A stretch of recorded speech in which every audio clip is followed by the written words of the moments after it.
After clearing the first wave of magical beasts in the Red Gate, Jiwoo pressed forward with his summoned soldiers, advancing toward the next target. Then, the dungeon boss emerged, flanked by his elite guards. He scanned the battlefield, searching for the one responsible for the massacre of his forces. His gaze locked onto Jinwoo, an overwhelming presence that sent a ripple of unease through him. But before he could even issue a command, a chilling realization set in. The battlefield was silent. His entire army, all of them, had already been wiped out. Jinwoo found the situation amusing. He commanded his shadow soldiers to reveal themselves. Then, with a cold gaze, ordered them to eliminate the enemies standing before him. Jinwoo, along with his shadow army, marched forward, exuding an overwhelming aura that was impossible to ignore. Sensing the imminent threat, the magic beast charged with ferocity. But they were no match. The battlefield descended into chaos as Jinwoo's forces brutally tore through their enemies, dismantling them piece by piece. The boss, now paralyzed with fear, could do nothing but watch as his forces were annihilated. His agonized screams echoed through the dungeon as he called out for his fallen subordinates, but none remained. In a final, desperate attempt, the boss lunged forward, but Baru, moving at lightning speed, struck first. His claws pierced through the boss's body. Igris followed up, severing an arm in one swift motion. Tusk delivered the finishing blow, slamming the boss into the ground with overwhelming force. The entire battlefield trembled from the impact. As the dust settled, Jinwoo stepped forward. The boss lay in a pool of his own blood, barely clinging to life. Jinwoo demanded answers, but the creature remained silent. The system was likely interfering again, preventing it from revealing any crucial information. With a sigh, Jinwoo dismissed the thought. For now he had something else to focus on. He opened his inventory and with a focused expression, took out a key. It was the cursed random box key, a rare item he had obtained after defeating Baron in the Demon Castle. At the time, the key had offered no information, leaving Jinwoo puzzled about its purpose. But now, after reaching level 100 following his achievements in the Jeju Island raid, the required conditions had been met. The system had finally revealed the details behind the mysterious key. It was the key to the Kartinon Temple's gate. A message popped up stating that the location of the designated gate would be revealed once the allotted time had passed. The name struck a chord in Jinwoo's mind. Kartinon Temple. A rush of memories flooded in. The double dungeon. The ancient temple at its end. The eerie stone statues and the stone slate held by one of them. The pieces were finally falling into place. Jinwoo realized that the system was calling him back to where it all began. The very place that had set him on the path of a reawakened hunter was summoning him once more, but this time it felt different. If everything had been orchestrated from the start, if the system had been waiting for his return, then Jinwoo knew he had to answer the call. The challenge had been issued once again, and this time he was ready. With steely resolve, Jinwoo declared in his mind for the statue of God to wait for him, because he was coming. As Jinwoo stepped out of the Red Gate after clearing it, daylight had already broken. He began walking toward his car, ready to head to his guild office when a man suddenly approached him, introducing himself as Adam White, a senior official from the Federal Bureau of Hunters. The man's presence hinted at something important. Curious, Jinwoo asked why he had come all the way from the United States to meet him. Adam responded with something that immediately piqued his interest. He had information that no other country or institution could provide. Adam explained that the Bureau made it their mission to share knowledge with special individuals like Jinwoo, and after his performance on Jeju Island, their interest in him had skyrocketed, but Jinwoo, skeptical, was ready to walk away until Adam said one word upgrader that stopped him in his tracks. Adam offered to explain further, and the two drove off to meet the Bureau's deputy director. Upon arriving, Jinwoo was greeted by Michael Connor, the deputy director himself, who wasted no time getting to the point. He extended an invitation to join the American Hunters. Jinwoo, uninterested in their proposal, cut straight to the real reason he was there, the upgrader. Soon, a middle-aged woman named Norma Selner entered the room. Connor introduced her as the Upgrader, the only person in the world capable of enhancing an awakened being's abilities. Miss Selner explained her powers, though Jinwoo remained skeptical. When he questioned the effectiveness of her ability, she claimed that an individual could experience a 20 to 30% increase in strength after completing all 3 stages. Connor emphasized that the Bureau was willing to grant Jinwoo this incredible gift, hoping he would accept to prove her abilities. Miss Selner offered to perform the first stage right there. She gently took Jinwoo's wrist, instructing him to look into her eyes. Connor, watching closely, was certain that once Jinwoo experienced the upgrade firsthand, he would be eager to continue and sign the agreement. But what happened next left everyone in shock as Miss Selner gazed into Jinwoo's eyes. She suddenly found herself consumed by an overwhelming darkness. She searched frantically, but saw nothing until a shadow emerged. It moved closer, revealing its terrifying presence as it opened its eyes and stared directly at her. Overwhelmed by fear, she screamed and fell off her chair, completely shaken by what she had seen. The 2 agents guarding Miss Selner instantly drew their guns, aiming at Jinwoo in a panic. Connor, alarmed by their reaction, quickly intervened, shouting for them to lower their weapons. He reminded them of who Jinwoo was, warning that if they had acted this way towards someone like Thomas Andre or Lu Jiguang, they wouldn't have lived to regret it. Realizing their mistake, the agents swiftly holstered their guns and rushed to assist the trembling Miss Selner. Connor turned back and bowed deeply to Jinwoo, apologizing profusely for his agent's actions. Still trying to process what had just happened, Jinwoo reassured him that it was okay. Connor rushed to Miss Selner's side, trying to understand what had happened. She could barely speak, her breathing unsteady. Seeing her distress, he quickly decided it would be best to reschedule their meeting with Jinwoo. Without hesitation, Adam escorted Jinwoo out of the room, still struggling to catch her breath. Miss Selner finally managed to speak to her. Jinwoo was no ordinary hunter. He was a king, a powerful king beyond anything she had ever encountered. Connor, trying to grasp the magnitude of her words, asked if this meant Jinwoo was as strong as a national-level hunter. But Miss Selner admitted that this wasn't something she could measure. What she had experienced went far beyond rankings or classifications. Still trembling, she described the sensation that had shaken her to her core when she looked at Jinwoo.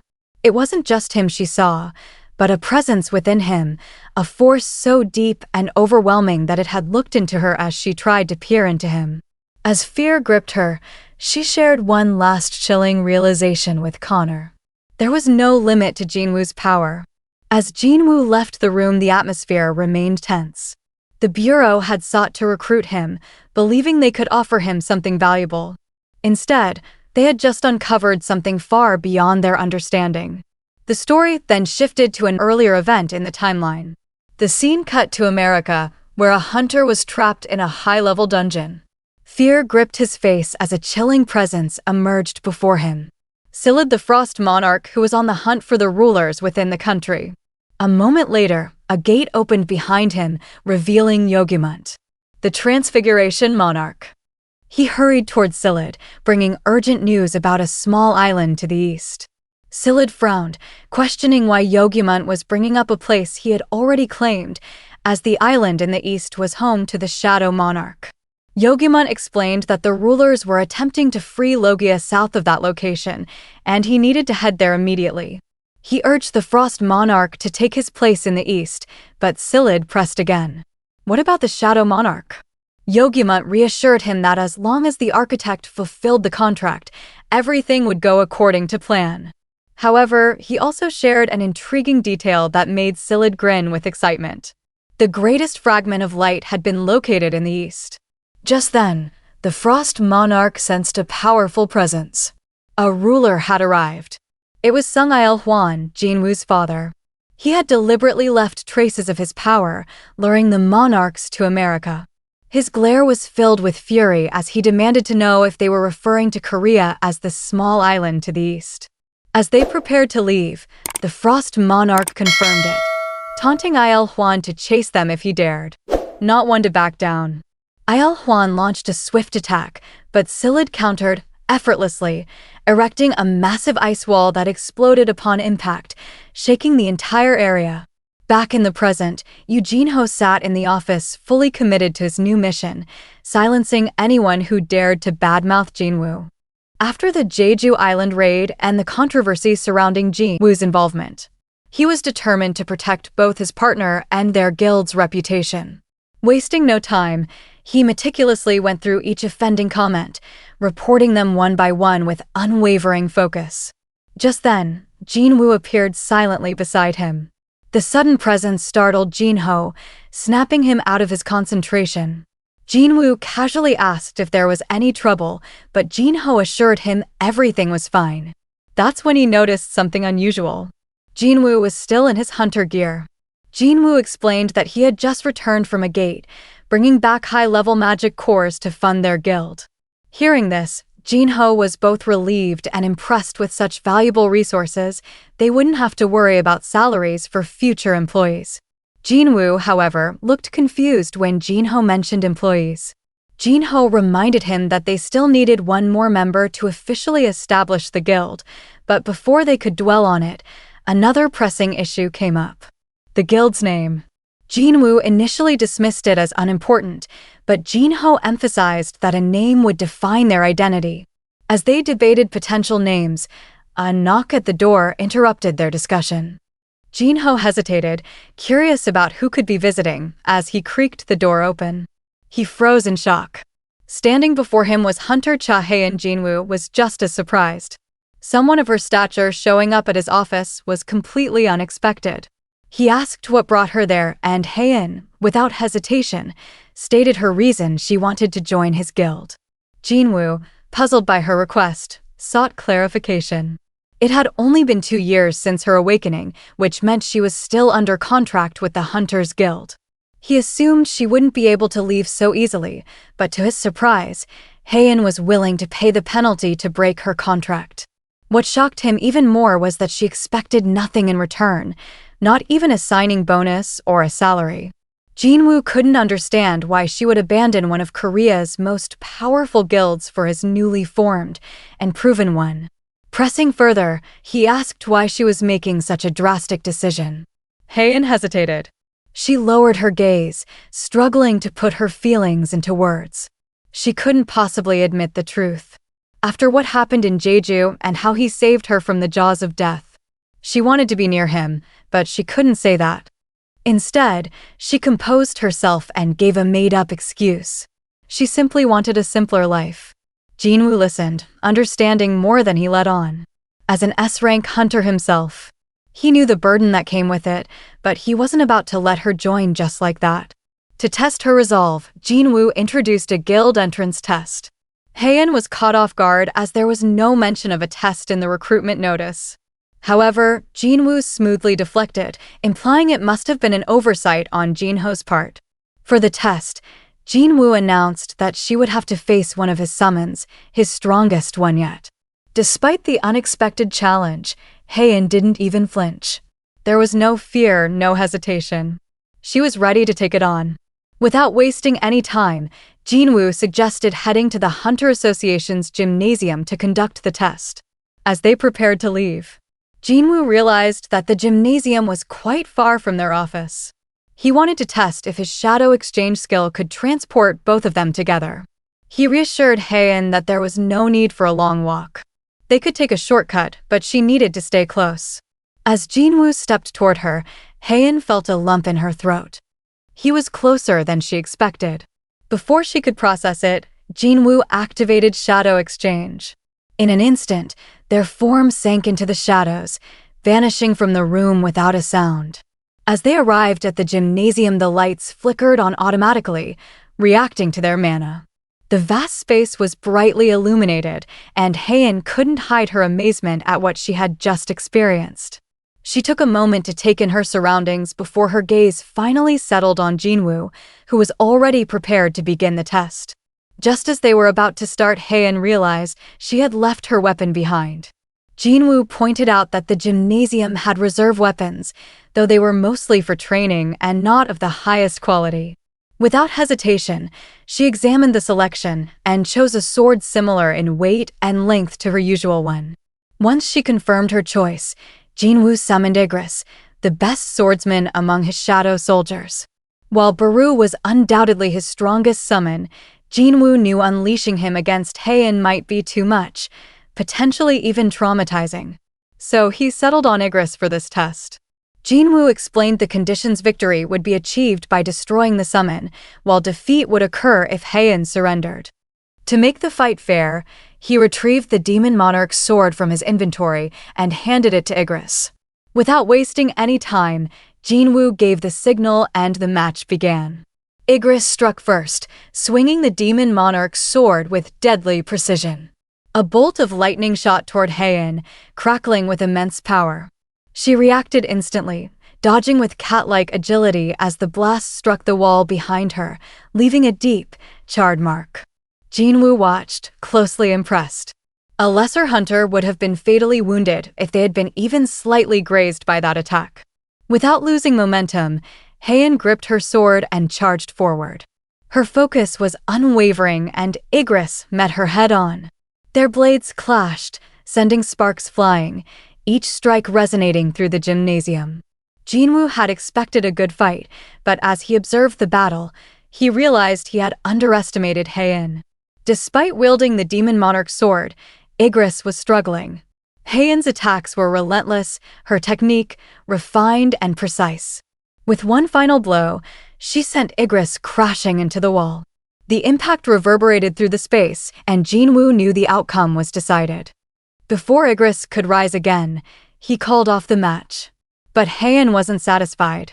She stepped forward, her breathing steady, and questioned whether Igris was truly the strongest summon Jinwoo had.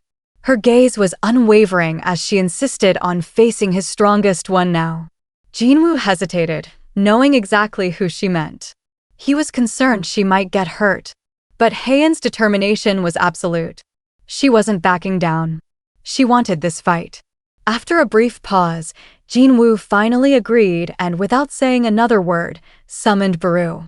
The moment the shadow ant materialized, the atmosphere in the gymnasium shifted. But despite the crushing weight of his aura, Heian stood firm. Baru, ever loyal to Jinwoo, awaited confirmation of his orders. Jinwoo commanded him to defeat Heian, but made one thing clear: she must not be harmed. With his mission set, Baru unleashed a thunderous battle cry that shook the gymnasium.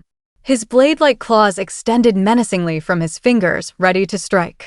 Just as the tension peaked, Jinwoo's stern voice cut through the silence, reminding Baru of his command. Hearing his liege's instruction, Baru immediately retracted his claws.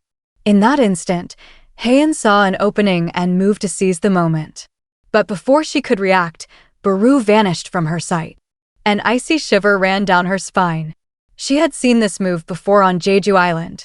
She steeled herself, refusing to fall for the same trick twice. Baru reappeared behind her, his presence looming over her. But this time she was ready. Her blade lashed out in a flurry of precise strikes. Dozens of slashes cut through the air. Yet not a single one landed. Baru dodged effortlessly, his form unmoving, his gaze impassive. The overwhelming difference in their power became painfully clear. No matter how fast or how precise her attacks were, they simply couldn't reach him. Confusion and frustration began to set in for Heian. She couldn't understand. How could he be so powerful? And more importantly, what kind of strength did Jinwoo possess to command a monster like this with such ease? As doubt settled in, Baru suddenly closed the distance between them. A suffocating stench of death washed over her, paralyzing her limbs. For a fleeting moment, she felt as if it was over. But instead of attacking, Baru released a terrifying roar. The force of his magic power sent Heian skidding backward, momentarily stunned. Jinwoo watched the one-sided fight unfold with a grimace. He found no pleasure in the spectacle and asked if Heian was satisfied, hoping she would yield. But despite everything, her resolve hadn't wavered. She still wanted to fight. Jinwoo observed closely, trying to understand her intentions. By now, she knew she couldn't win. She had seen the sheer gap in their strength. Yet she still refused to back down. He could sense Baru's growing irritation. Unlike his other summons, Baru was still a predator at heart. Even now, Jinwoo could feel him suppressing his overwhelming instinct to kill. Suddenly, Baru's patience snapped. His instincts flared, and he could no longer tolerate prey standing up to its predator. With a flick of his wrist, his claws extended once more as he lunged at Ahjin with lethal intent. But she dodged barely. Realizing she had to take a risk, Ahjin activated her most powerful technique, sword dance. Moving with increasing speed, her blade carved elegant arcs in the air, each strike flowing seamlessly into the next. The sound of metal clashing filled the room as Baru blocked every attack with his claws. Despite his calm demeanor, his displeasure was evident. Growing tired of the game, Baru decided to end it. As Ahjin lunged for another strike, he caught her sword with his bare hand. With a sickening crunch, he shattered it. Half the blade fell to the floor. But Ahjin didn't hesitate. She channeled all her remaining magic power into the broken weapon, its jagged edge glowing with an intense light. She was about to unleash a skill she had never used before. Blade of Light. Seeing her chance, Ahjin thrust her glowing weapon toward Baru, who had briefly lowered his guard after breaking her sword. Watching from the sidelines, Jinwoo's eyes widened. Something was wrong. In that brief moment, Baru's mind reset. Jinwoo's command to avoid harming Ahjin was overwritten, and an old, deeply ingrained instinct from his previous life resurfaced. Annihilate all enemies. To Baru, Ahjin was no longer an opponent. She was prey. Claws outstretched, Baru launched himself at Ahjin with terrifying speed, intent on ending her. She froze, her instincts screaming at her, but it was too late to react. Just as his claws were about to reach her, Jinwoo intervened in a blur. He caught Baru's attack with his bare hands. Baru trembled as his gaze met Jinwoo's. Realizing his mistake, he leaped back, dropping to the ground, begging for forgiveness. Jinwoo sighed, understanding what had happened. Baru's protective instincts had momentarily overridden his command. For a moment, he glared at the kneeling shadow before shifting his gaze toward Ahjin. She had fallen to one knee, her breathing ragged. He still didn't understand. Why was she pushing herself so hard? Someone of her caliber didn't need to risk her life over a guild entrance exam. It wasn't worth it. Jinwoo asked her why she was pushing herself so hard, hoping for an answer that would make sense. But Ahjin remained silent, avoiding his gaze. Her silence only deepened his confusion. Still confused, Jinwoo asked Ahjin if she was interested in him. Ahjin's head snapped up, her expression betraying her shock. She looked completely caught off guard, as if the question had pulled her out of a daze. Jinwoo, sensing her surprise, dismissed the thought with a shrug. But after a long pause, Ahjin quietly admitted the truth. Jinwoo was right. She did have feelings for him. At the Federal Bureau of Hunters and National Level Hunters, and Director David Brennan wasn't pleased with the recent news. His men had failed to recruit Sung Jinwoo, a hunter the Bureau had been determined to bring into their ranks ever since witnessing his overwhelming strength during the Jeju Island raid. Assistant Director Connor, accompanied by Norma Selner standing beside him, apologized for their failure in completing the assignment. Brennan, eager to get to the bottom of the situation, wasted no time in demanding an explanation. He wasn't interested in apologies. He needed to know what had gone wrong. Connor detailed everything that had happened in Korea, describing their failed efforts to bring Jinwoo under the Bureau's authority. He explained to the director that based on Miss Selner's observations, Jinwoo was supposed to be one of the Monarchs. This revelation about Jinwoo took Brennan by surprise. If true, it meant Jinwoo's power was beyond what they had anticipated. Brennan immediately sought clarification, questioning whether this put him on the level of a national-level hunter. Miss Selner took a deep breath before explaining. All reawakened hunters drew their strength from a realm known as the Other Side. Their abilities were not their own, but channeled from this unseen force. She had always been able to perceive these connections, feeling the energy each hunter borrowed. Some hunters glowed brighter than the rest, appearing to her as streaks of blinding light. She had always referred to them as monarchs. But Jinwoo's case was different. A chill ran through her as she recalled the experience when she looked into Jinwoo's eyes. She hadn't seen a connection to another source of power. Instead, she had seen darkness, a vast, overwhelming force, something endless and all-consuming. Unlike other hunters, Jinwoo did not borrow his strength from anywhere. He was the source of his own power. No external forces granted him abilities. No limitations restricted his growth. He was the darkness itself. The weight of her words settled over the room like a suffocating pressure. Director Brennan, now understanding the gravity of the situation, thanked Miss Selner for her time. The implications were far beyond what he had expected. Connor watched as Director Brennan abruptly began walking, clearly having a plan in mind. When he asked where he was headed, Brennan instructed Connor to follow him to basement level 24. Both men walked to the elevator and stepped inside. As the doors closed and the descent began, Director Brennan finally broke the silence. If they couldn't use Miss Selner's abilities to bring Jinwoo into the bureau, they would need to find another way. He wasn't willing to give up so easily. He then reminded Connor of the first ever S-ranked gate that had opened. A moment in history that no one could forget. Connor immediately understood what he was referring to. That catastrophic dungeon break had unleashed destruction on a scale never seen before, wiping out the entire West Coast.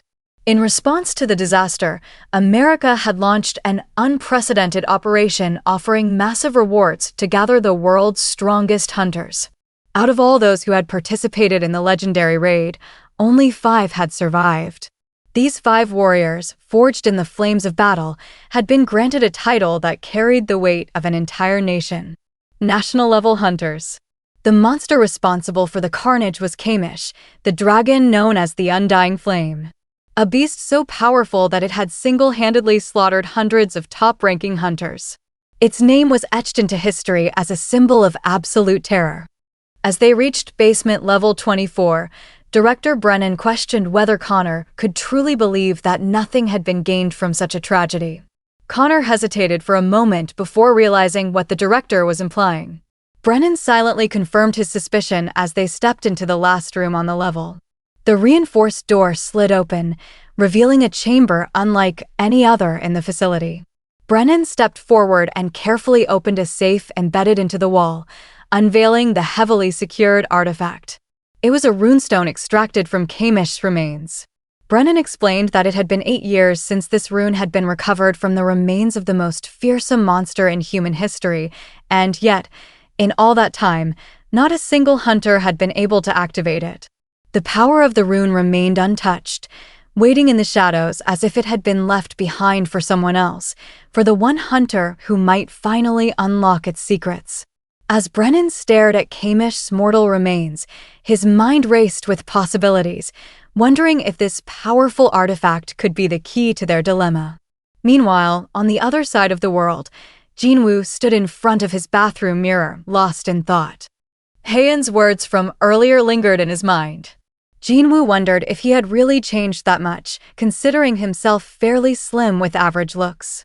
Curious about how others might see him, he glanced into the living room where Jinah was lying on the couch. Grinning to himself, he decided to ask for her opinion. But Jinah, unimpressed, shot him down instantly. She questioned where he had gotten such baseless confidence and playfully teased him, insisting that in her eyes, he still looked like a bum. Jinwoo smirked before pinching her cheek, which quickly escalated into their usual playful banter. Their conversation soon shifted when Jinwoo mentioned his plans to form a new guild. Jinah, now genuinely intrigued, asked if he had settled on a name. He suggested solo play guild. Jinah, however, immediately rejected it. She pointed out the obvious contradiction. Jinwoo wasn't a true solo player. His strength came from his ability to summon an army of shadow soldiers, so the name didn't make any sense. After thinking for a moment, Jinah offered an alternative Ahjin guild.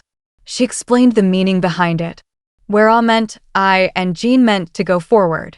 Jinwoo found it surprisingly clever, but what amused him the most was when Jinah revealed the real reason behind her choice. It was simply her name spelled backward. After mulling it over, Jinwoo admitted it wasn't a bad name for his new guild. That night, Haein lay on her bed, feeling overwhelmed with embarrassment.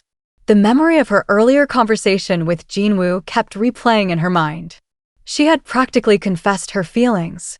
The realization made her cringe. She buried her face deeper into the blanket, wondering if Jinwoo now thought of her as a strange woman. Every time she tried to brush it off, the moment resurfaced, making her mind go completely blank. She told herself it was natural to be interested in him. After all, he had saved her life. But deep down, she knew her feelings were far more complicated. For a brief moment, her thoughts drifted to Min Byung-gyu, the healer whose abilities had actually saved her. But just as she recalled him, a faint voice rang in her head. The voice was familiar, yet distant. She closed her eyes, desperately trying to grasp the fleeting memory. Something about it felt urgent, as if it had been buried in her subconscious, waiting for the right moment to surface. The voice echoed again. It spoke about Jinwoo. Slowly the memory began to take shape. The fog in her mind lifted, revealing Min Byung-gyu's shadow. But something was different. His usual calm demeanor was tinged with an unusual worry. His eyes, filled with concern, were locked onto her as he spoke.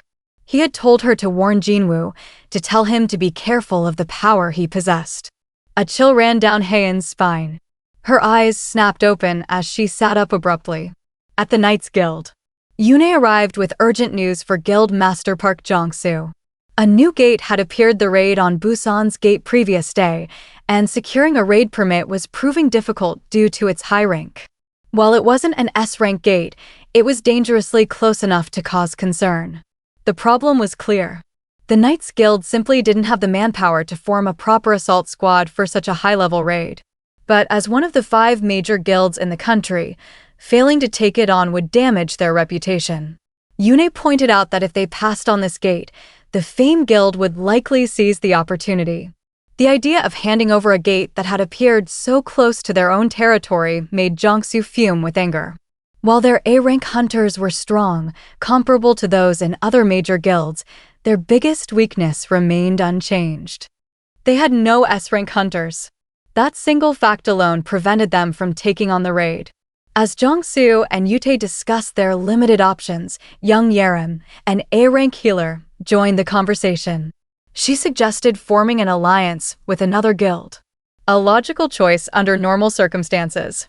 But Jong-soo was skeptical. However, Yerim had a different idea. Instead of a guild alliance, she proposed bringing in a single hunter. Jong-soo initially dismissed the idea, questioning how a single hunter could make a difference in such a high-level raid.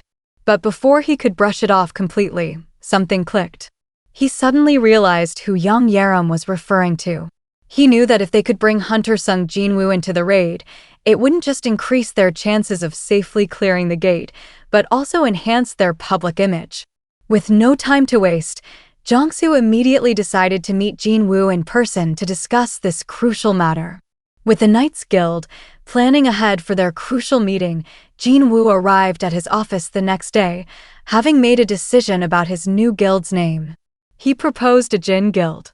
Jinho was thrilled with the suggestion, feeling relieved that it wasn't something ridiculous like Solo Play Guild. With the name settled, Jinwoo and Jinho knew they only needed one last founding member to complete the team. Jinho was taken by surprise when Jinwoo dismissed Hunter Cha Haein as the potential candidate. Even though she seemed perfect for their guild, Jinwoo explained that she wasn't the right fit. He was looking for someone with a hunter's license who had no interest in guild activities. As they were discussing, a knock at the door interrupted their conversation. Jinwoo briefly wondered if it might be Haein again, but when he opened the door, he was met with 3 unfamiliar faces. Park Jong-soo, Yute, and young Yerim from the Knights Guild. Jong-soo introduced himself and immediately got to the point, showing Jinwoo a video of a massive gate that had appeared in Busan. While it hadn't been officially classified as S-rank, its sheer size made it the largest gate ever recorded in the city. The situation was urgent. Jong-soo explained that the Knights Guild was struggling to obtain a raid permit because they had no S-rank hunters. That was the real reason for their visit. They had traveled all this way to ask Jinwoo to join their assault team. If he agreed, it would fulfill the requirements needed to secure the permit. They desperately wanted to make the offer more appealing.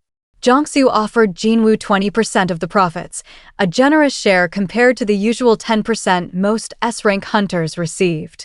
Jinwoo, however, countered with a 50-50 split. He made it clear that he would only join them if they treated him as a guild, rather than just an individual hunter. Jongsu, realizing that Jinwoo was far from a pushover, agreed to the terms, but with one condition. Jinwoo would have to defeat the dungeon boss. Without hesitation, Jinwoo accepted.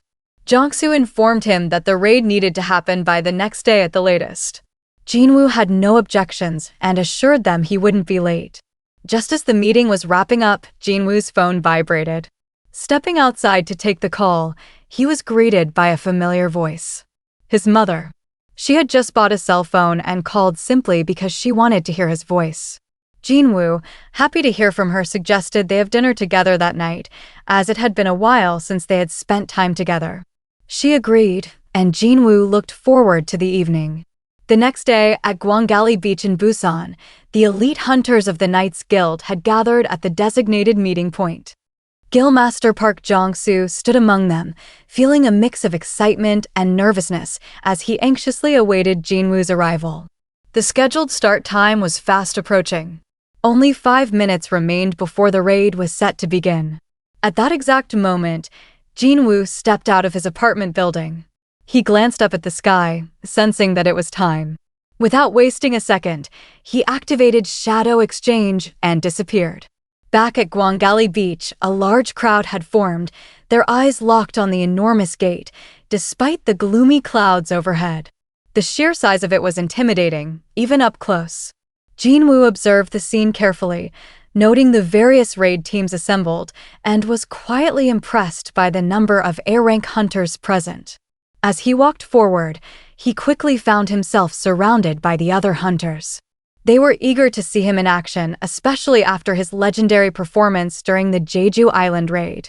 The air buzzed with excitement and curiosity, but Jinwoo found the sudden attention somewhat uncomfortable. Noticing his unease, young Yerim stepped in to deflect some of the attention. Her intervention gave Jinwoo a much-needed moment of respite from the barrage of questions. Meanwhile, Jong-soo, thrilled to see Jinwoo arrive, greeted him with enthusiasm. Jong-soo quickly addressed the group, officially announcing that as guild master, he would be leading the raid. The declaration was met with disappointment from several hunters, many of whom had hoped that Jinwoo would take command instead. Despite their reactions, Jong-soo remained firm, explaining that Jinwoo's role was to protect the backline and ensure the team's safety. With everything in place, Jong-soo signaled the start of the raid. The team moved forward, stepping toward the unknown dangers lurking beyond the gate, ready to face whatever awaited them inside. While things had settled at Gwangali Beach with Jinwoo's arrival, a storm was silently brewing elsewhere. Nightmare at Jinah's high school. Inside Jinah's high school, 3 male students, grumbling about being sent on an errand, wandered through the halls following their art teacher's instructions. Their destination was the second art classroom, a room that had long been repurposed into a storage space. As they unlocked the door, a thick cloud of dust greeted them, filling the air with the stale scent of neglect. Casually discussing how many statues they needed to carry back, one of them suddenly froze. His eyes locked onto something unusual in the far corner of the room. The others followed his gaze. There, embedded in the wall, was a large blue gate. Curiosity got the better of them. One of the students stepped forward, reaching out to inspect the gate, completely convinced that nothing would happen. At that moment, a deep crack split through the gate's surface. Before he could react, a hand shot out. It clamped down on the boy's head with an iron grip. He struggled desperately, but the hand's strength was absolute. Soon, a sickening crack echoed through the room. Blood splattered across the walls as his skull was crushed instantly. The remaining 2 students, paralyzed in horror, barely had time to scream before the gate shattered like glass. From the fractured portal, beasts began pouring into the world. The first creatures to emerge were 2 massive orcs. Their keen senses immediately detected prey nearby. The entire building was teeming with prey. One of them, eager for the thrill of the hunt, decided the time had come. He ordered his companion to summon their brothers. Once their forces were assembled, they would wipe out every human in the building before fortifying their position. As the leader orc walked through the corridor, he spotted 2 students in the distance and without hesitation charged at them with his axe raised high. The students, caught in the monster's bloodthirsty gaze, stood paralyzed in terror. In the blink of an eye, a normal school day had turned into a massacre. As the nightmare unfolded, one student managed to fumble for their phone with shaking hands. They dialed the Hunters Association Emergency Center. An employee answered quickly. On the other end was a teenage girl, her voice trembling with fear. The receptionist tried to remain calm and professional, asking how she could assist. The girl, barely able to get her words out, whispered that she was at her school, hiding in a bathroom while terrifying beasts roamed outside. The receptionist's breath caught for a moment as she realized the gravity of the situation. As the girl struggled to form a sentence, overwhelmed by sheer terror, the receptionist urged her to stay calm and assured that hunters were already on their way. She gently asked the girl to describe the creatures. Through quiet sobs, the girl explained. They had human-like bodies, ugly faces, and green skin. A shiver ran down the receptionist's spine. She knew what they were dealing with. An orc outbreak. But before she could warn the girl, it was too late. A deep, guttural growl rumbled through the speaker. Then came a single blood-curdling scream, and the line went dead. The school had turned into a slaughterhouse. While some students had managed to flee, many weren't as lucky. Bloody corpses littered the hallways, and those still alive were either running for their lives or cowering and hiding. Orcs, with blood dripping from their axes, stood over the lifeless bodies of their victims. Though some prey had managed to escape, their cruel, beastly eyes gleamed with satisfaction. There were still plenty more students trapped inside on the top floor. A group of students huddled together, their bodies pressed against the walls as they listened to the horrors unfolding below. They had barricaded the classroom door with desks and chairs, but it was a feeble defense at best. The boys in the room clutched whatever they could find. Chairs, mops, anything that could be used as a weapon. But their hands trembled and their eyes betrayed the truth. They knew none of it would make a difference. Suddenly, the door exploded from its frame as the leader orc burst into the classroom.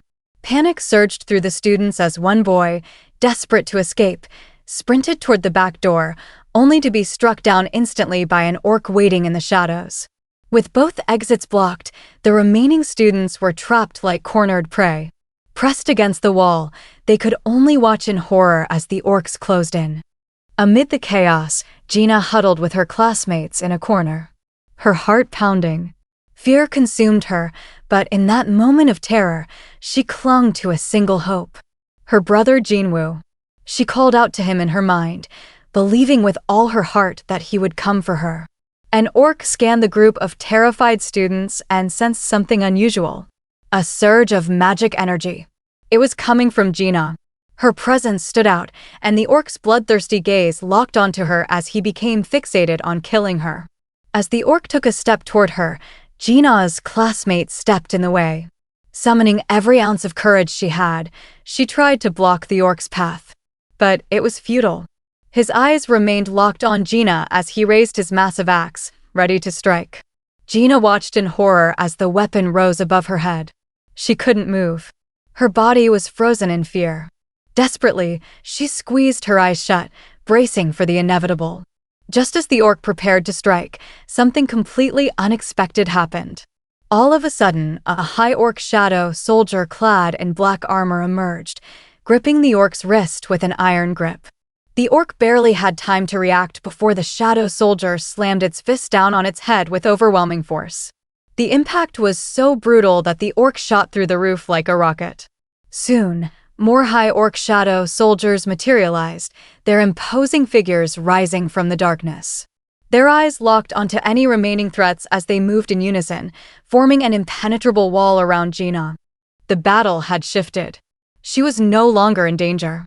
Jinwoo's shadow soldiers had turned up at the school just in time, securing the area, while their master, on the other hand, had entered the dungeon alongside the Knights Guild raid party. Upon entering, they were met with a twin-headed ogre. The creature roared and swung its massive battle axe with all its might, aiming to crush anything in its path. Jong-soo, the tank of the group, charged forward, raising his shield just in time to block the powerful blow. The sheer force of the attack sent shockwaves through the ground, but he held firm. As Jang-soo held the line, he called out to Yute, who dashed in with lightning speed with precision and agility. He leapt onto the ogre and slashed at both of its eyes. The beast roared in agony, thrashing wildly as Yute signaled the others to strike and inflict as much damage as possible.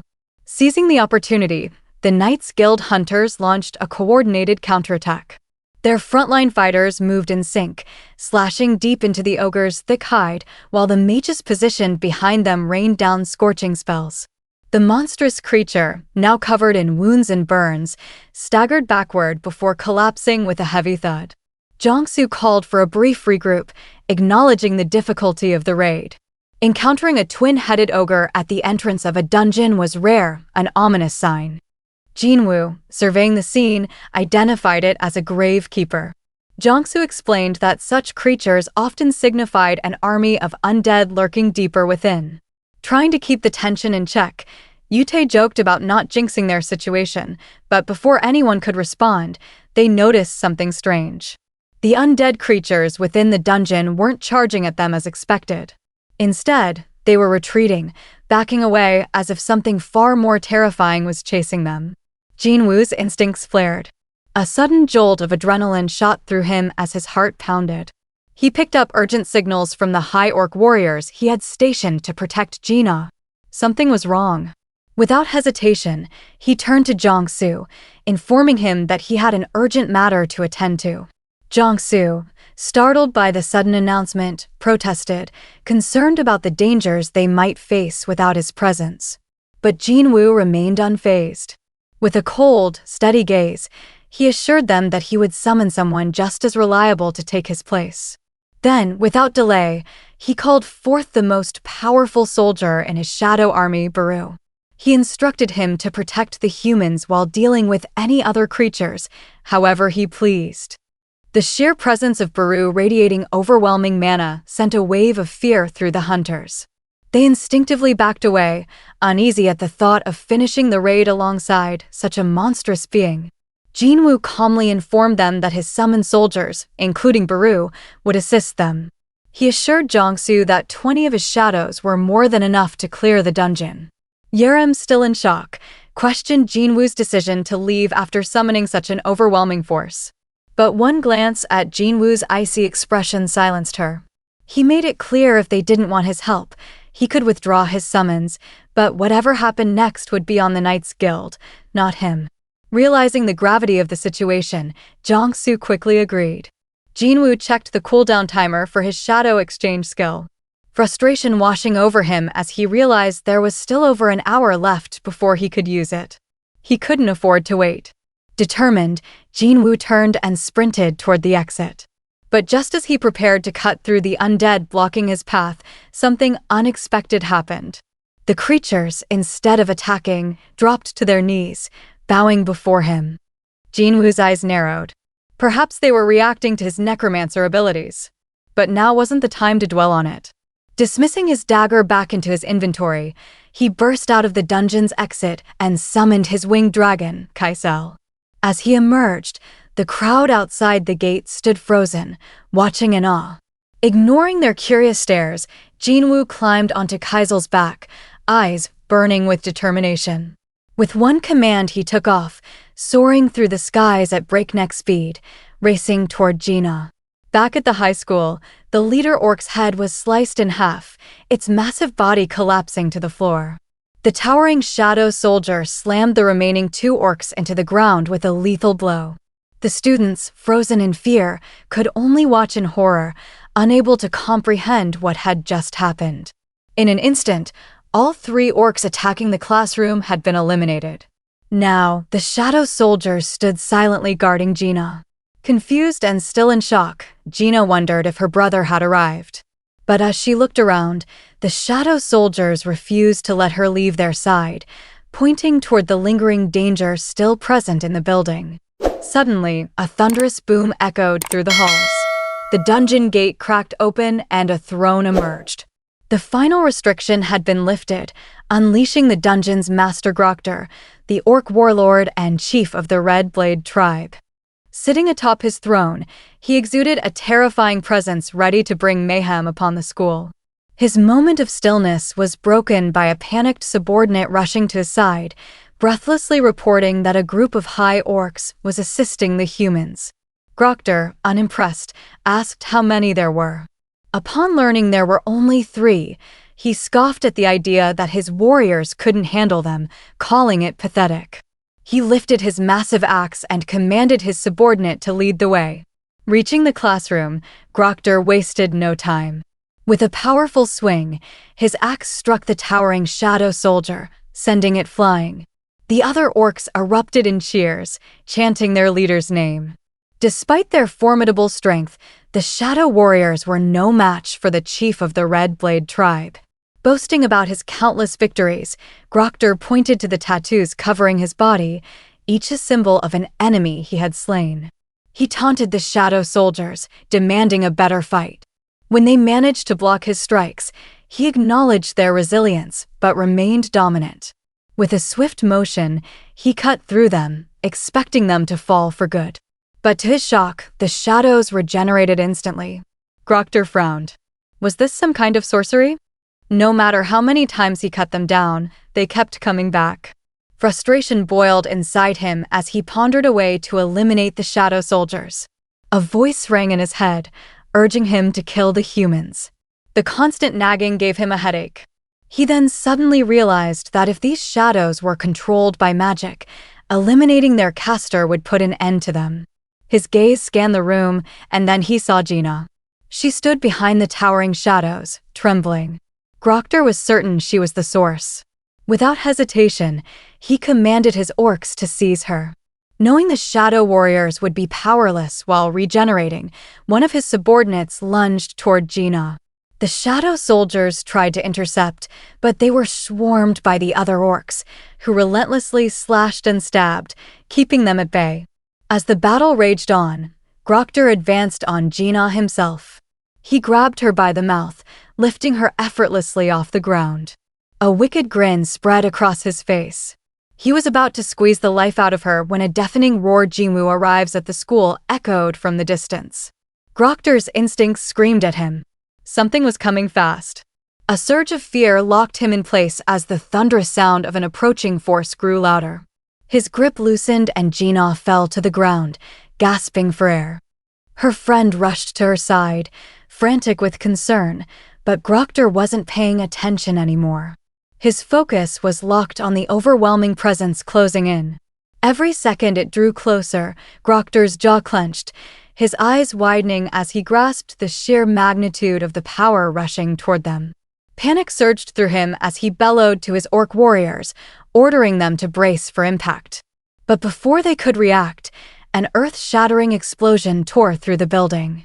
The classroom wall was obliterated, sending dust and debris billowing through the air. Jinah coughed, struggling to catch her breath, her vision blurred by the chaos around her. But amid the destruction, a familiar presence emerged beside her. Without a word, Jinwoo gently patted her head, a silent reassurance that she was safe now. Grokter swallowed hard as he faced this new and incredibly powerful adversary. The overwhelming presence of Jinwoo sent a chilling fear through him, a feeling he had never experienced before. Desperate to assert himself, Grokter straightened and introduced himself as the chief of the Red Blade tribe. But before he could finish, Jinwoo's hand rose. Filled with rage, Jinwoo pointed directly at Grokter, his voice cutting through the tension like a blade as he commanded him to shut up and wait. The orc chief froze instantly, silenced by the overwhelming presence before him. Jinah, tears welling in her eyes, threw her arms around her brother the moment her coughing subsided. Jinwoo stroked her hair gently, asking if she was okay, apologizing for being late. He glanced around, ensuring the students were safe. They nodded in relief, confirming they were unharmed. His gaze then landed on Jinah's face, where a distinct handprint on her cheek and neck made his blood boil. Without hesitation, he commanded Igris to stay by her side and protect her, then summoned additional shadow soldiers to escort the remaining students to safety. As the orcs tried to budge, seeing their prey slipping away, Jinwoo glared at them with anger, demanding to know who had allowed them to move. Grokter, realizing the situation was far beyond his understanding, questioned Jinwoo who was he and how could he speak their language. But Jinwoo's expression remained unreadable, his silence more terrifying than any answer he could give. Seeing no response, Grokter didn't waste another second. With a roar, he commanded his warriors to attack. The orcs surged forward, their weapons raised, but they never stood a chance. One swung a massive axe at Jinwoo, but before it could land, Jinwoo caught its fingers, effortlessly crushing them in his grip. The orc howled in pain before Jinwoo flipped it upside down, slammed it into the ground, and crushed it beneath his foot. Two more orcs lunged, but Jinwoo barely moved. With a flick of his wrist, he activated Commander's touch, sending them colliding midair before clenching his fist, causing their bodies to burst apart. Despite the mounting losses, the orcs pressed forward, charging at him with reckless abandon. But Jinwoo weaved through them with ease, dismantling them with nothing but his fingers. Wherever he touched heads, shoulders, arms, torsos, the orcs exploded on impact, their remains painting the walls and carnage. In mere moments, dozens of orcs lay motionless and Jinwoo stood face to face with Grokter. The orc chief barely had time to react before Jinwoo grabbed him by the jaw and slammed his head against the wall.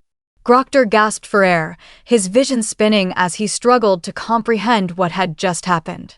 Jinwoo's gaze shifted, scanning the hallway. The sight of fallen students' lifeless bodies littered across the floor sent his rage boiling over.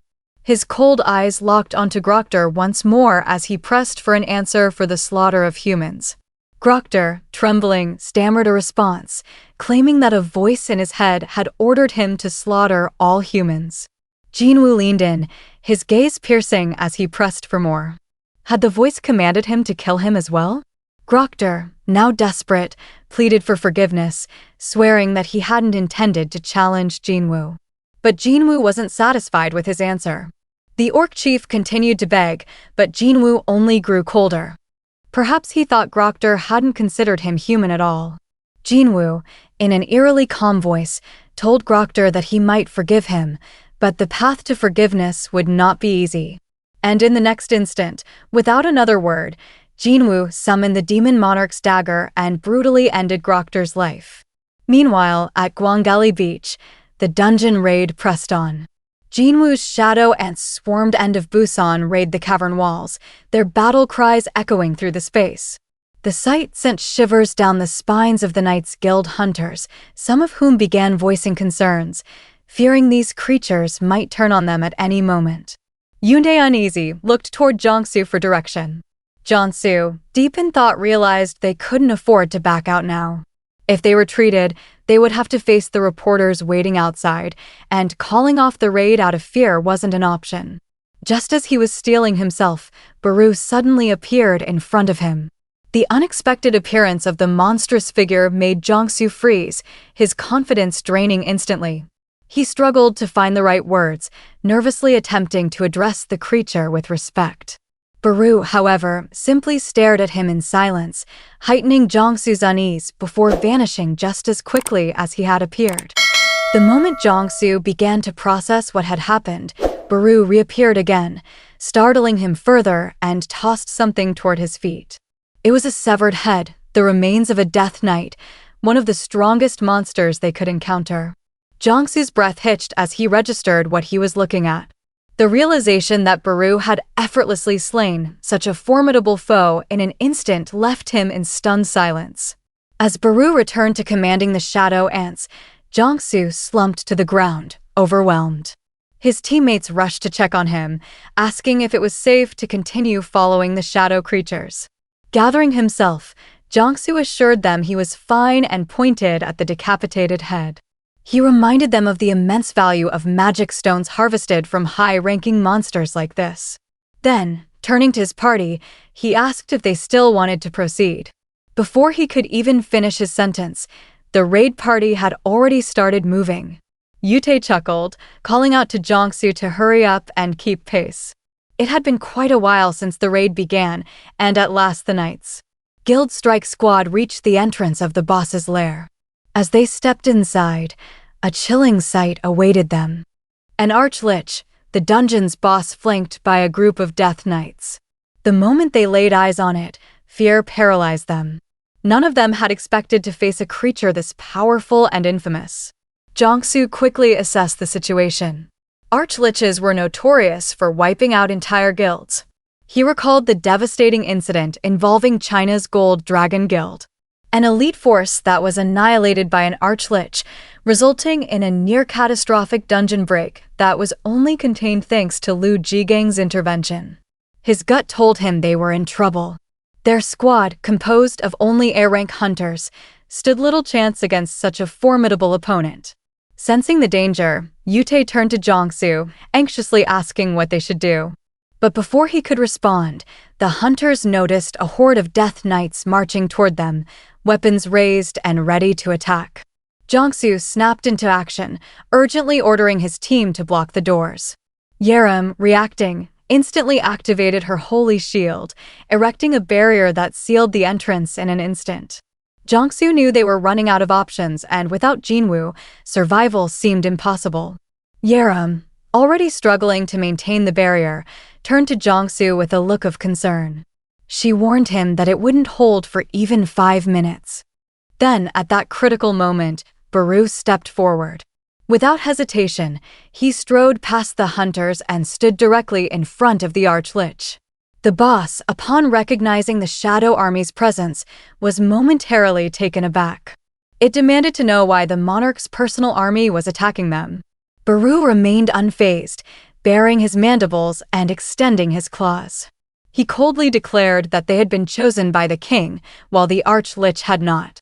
Indignant and in disbelief, the archlich insisted that it would speak to the king itself. But before it could finish its sentence, Baru materialized mere inches from its face. The archlich barely had a moment to react before Baru's claw pierced through its chest. A stunned silence filled the room as the lich looked down, eyes wide in horror. Baru gripped its heart and yanked it free. The boss trembled, shaking its head in denial, desperately pleading for Baru not to break it. But the Ant King didn't care for its screams. Without hesitation, he crushed the life source in his fist. In an instant, the archlich and its death knights disintegrated into the air, leaving nothing but a fading echo of their existence. Baru roared triumphantly as he struck down the final boss of the dungeon. The Knights Guild members stood in a mix of disbelief and excitement, watching as the raid concluded without a single casualty on their side. But things weren't as calm at Jinah's high school, where a large crowd had gathered shaken by the tragic incident. Aftermath of the orc outbreak. The atmosphere was heavy with panic, grief, and the cries of parents mourning the loss of their children in the dungeon outbreak. Meanwhile, Jinwoo had already left the scene seated in a car alongside President Go Gunhee. As they rode together, President Go provided a report on the situation. Out of all the students, 213 had managed to escape safely while 10 others were rescued from the building. The rest, tragically, hadn't made it in time. He then shared additional data with Jinwoo, revealing an alarming trend. Gate appearances had been steadily increasing worldwide over the last 6 months. Alongside this surge, there was also a noticeable rise in the number of people awakening as hunters. It was as if the world was trying to maintain a balance between the threats emerging from the gates and those who could stop them. Jinwoo then calmly asked about the reason behind the chairman's sudden visit. President Go explained that several countries had expressed interest in meeting him due to his S-rank status. Many nations were eager to recruit him for their own purposes, with some even making highly lucrative offers. He assured Jinwoo that the association had protected his personal information thus far, but ultimately the decision to engage with these nations rested with him. As Jinwoo listened closely, President Go voiced his concern. If he were to leave Korea, the country might struggle to adapt to the changes looming on the horizon. Soon, the chairman's car arrived at the hospital where Jinah had been taken. As Jinwoo stepped out, President Go made one final plea, urging him to stay in the country. He reassured Jinwoo that the association would do everything in its power to provide him with the resources he needed. The Korean Hunter Association had already lost 3 of its official S-rank hunters, 2 in the Jeju Raid and 1 to the United States. Losing another, especially someone of Jinwoo's caliber, would be a devastating blow. President Go was determined to prevent that at all costs.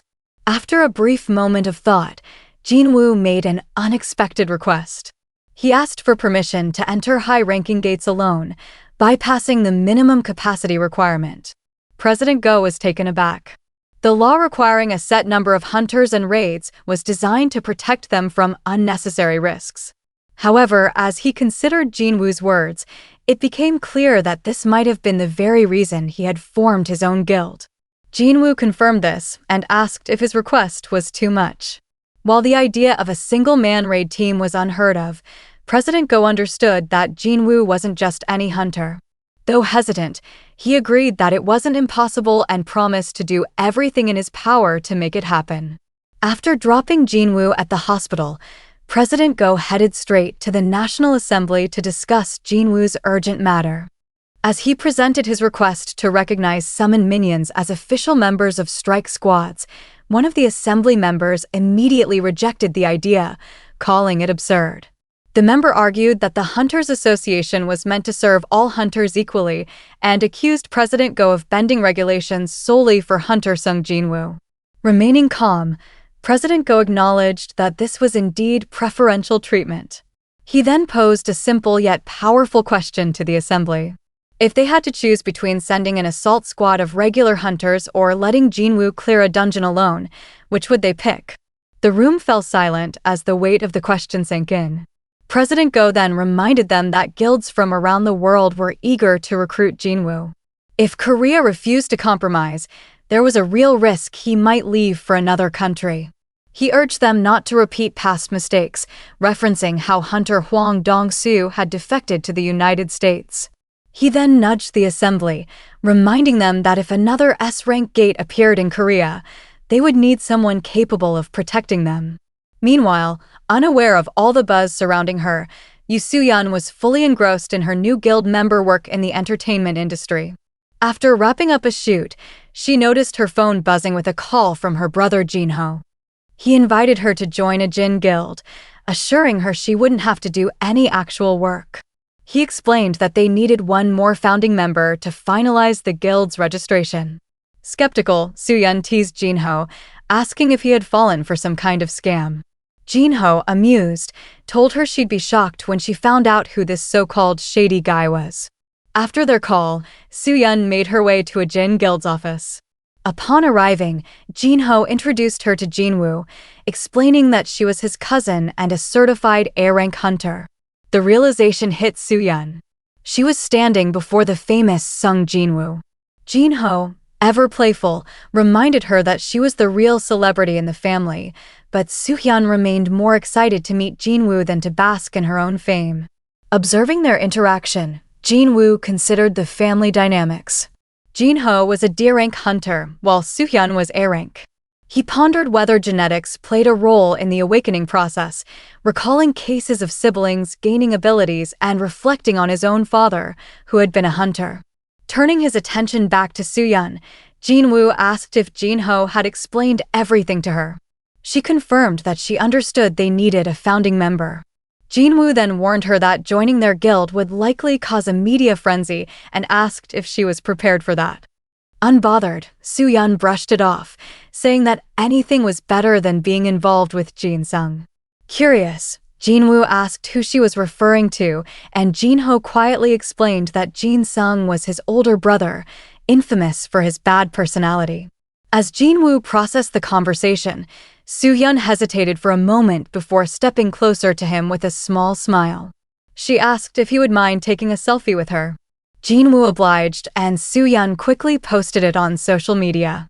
The post went viral, almost instantly sparking conversations everywhere. When Haein saw the photo, an uneasy feeling washed over her. Her heart ached, her body trembled, and for the first time, she felt a deep sense of insecurity she couldn't ignore. After the National Assembly approved Jinwoo's request to Ahjin Guild's first official raid recognize his summoned minions as official members of strike squads, he arrived with Jinho at the site of an A-rank gate that had recently appeared. It was their guild's first ever raid after receiving authorization, and Jinho stood in awe, staring at the massive, towering structure before him. Jinwoo, always focused, led the way as they prepared for their mission. However, they weren't alone. The chief inspector of the Hunters Association's surveillance team, Woo Jinchul, was also present, assessing Jinwoo's shadow soldiers. Observing them closely, he noted that each of them was at least B rank, with some likely reaching A rank. Jinwoo and his soldiers easily passed the safety checks required for the A-rank gate, proving they were more than capable. Jinchul quickly realized that those questioning whether Jinwoo received special treatment simply didn't understand the full extent of his power. With preparations complete, Jinchul signaled that they were ready to proceed. However, before stepping into the gate, he unexpectedly removed his coat. Both Jinwoo and Jinho were taken aback as Jinchul revealed a full suit of armor underneath his formal attire. He then explained that Chairman Go had ordered him to personally observe the raid to ensure everything was truly safe. He asked if he could accompany them as a representative of the inspection team, just for the day. Jinwoo questioned whether Chief Jinchul was truly prepared for what lay ahead. At that moment, Jinchul didn't fully grasp what Jinwoo meant, but he soon realized it after witnessing the gruesome scene unfolding before him in the dungeon. An A-rank monster, a Naga, was being ruthlessly stabbed and slashed by Jinwoo's shadow soldiers. On the other side of the battlefield, the shadow ants devoured their prey alive, creating a disturbing sight. Iron and Tank tore through the monsters with sheer brute force, while the formidable Baru decapitated a Naga with a single effortless slice. Sweat dripped down Jinchul's forehead as he observed the massacre. Even elite veteran hunters with exceptional combat and magic skills would struggle against such formidable opponents. Yet these monsters stood no chance against Jinwoo's shadow army. Among them, one figure stood out the most. Igris, wielding the demon, Monarch's sword moved with blinding speed, lightning striking from his blade with every swing. He annihilated the Nagas in an instant, his overwhelming presence making Jinchul wonder if he surpassed even A-rank hunters. For a brief moment, Jinchul questioned whether he himself would stand a chance in a one-on-one fight against Igris. While his army handled the monsters, Jinwoo commanded another squad to mine the mana crystals, ensuring every resource was efficiently utilized. Jinchul, still in shock, just then, the boss of the dungeon appeared. A massive Naga wielding dual tridents. Its presence alone sent a wave of unease through Jinchul. Jinwoo, however, remained calm. He instructed his mining team to keep working while commanding the rest of his soldiers to return to him. Jinchul was puzzled. Why send away the shadow soldiers when they could easily handle the boss? Jinwoo simply smirked, taking out his demon Monarch's dagger. He explained that relying too much on his shadows could dull his own abilities. Then, without hesitation, he lunged forward. The Naga boss roared, swinging its tridents with immense force. But Jinwoo had already moved. In a flash, he closed the distance, dodging effortlessly. Before the creature could react, Jinwoo sliced through its head in one swift, precise strike. Jinchul watched in awe as the beast's lifeless body crumpled to the ground with a heavy thud. A notification appeared before Jinwoo. He had reached level 101. Even more surprising, all his job-exclusive skills had leveled up. His shadow exchange cooldown had decreased by an hour. Jinwoo's eyes widened with delight as he realized that if it continued to decrease with each level he gained, he would eventually be able to move freely anywhere without worrying about his mother and sister's safety. Meanwhile, Jinchul stood frozen, still trying to process what he had just witnessed. Jinwoo had sliced through the thick Naga scales with nothing but 2 daggers, something that should have been impossible. Just then, something else caught Jinchul's attention. Jinwoo raised his hand over the fallen Naga boss and murmured a single word. Arise. The system notified him that the shadow enhancement was successful. His new soldier started at level 13. Despite being smaller, it radiated an enormous amount of mana. Jinwoo concluded that, like Tusk, it might be able to increase its size through magic. The system then prompted Jinwoo to choose a name for his new summon. After a brief moment of thought, he decided on Jinah. Jinho, who had been watching closely in awe, was amazed at Jinwoo's ability to turn such a powerful monster into one of his own. Despite his excitement, he reminded Jinwoo that they should head out. However, Jinwoo's gaze remained locked on the massive carcass before him, contemplating what to do with it. Outside the gate, reporters stood in wait, ready to capture anything noteworthy. Then, from within the gate, an enormous figure emerged carrying the Naga boss's carcass on its shoulders. It was Tusk. Gasps filled the air. Cameras flashed wildly, panic briefly set in among the reporters. But once they realized it was Jinwoo's summon, fear turned into excitement. Tusk, feeling self-conscious under the spotlight, responded with a big, awkward smile. Jinho and Jinwoo stood silently, realizing that their first raid had attracted far more attention than they had expected. Meanwhile, Chief Wu Jinchul, standing beside them, remained shaken. The scenes he had witnessed inside the dungeon refused to leave his mind with the same exhausted and shaken expression.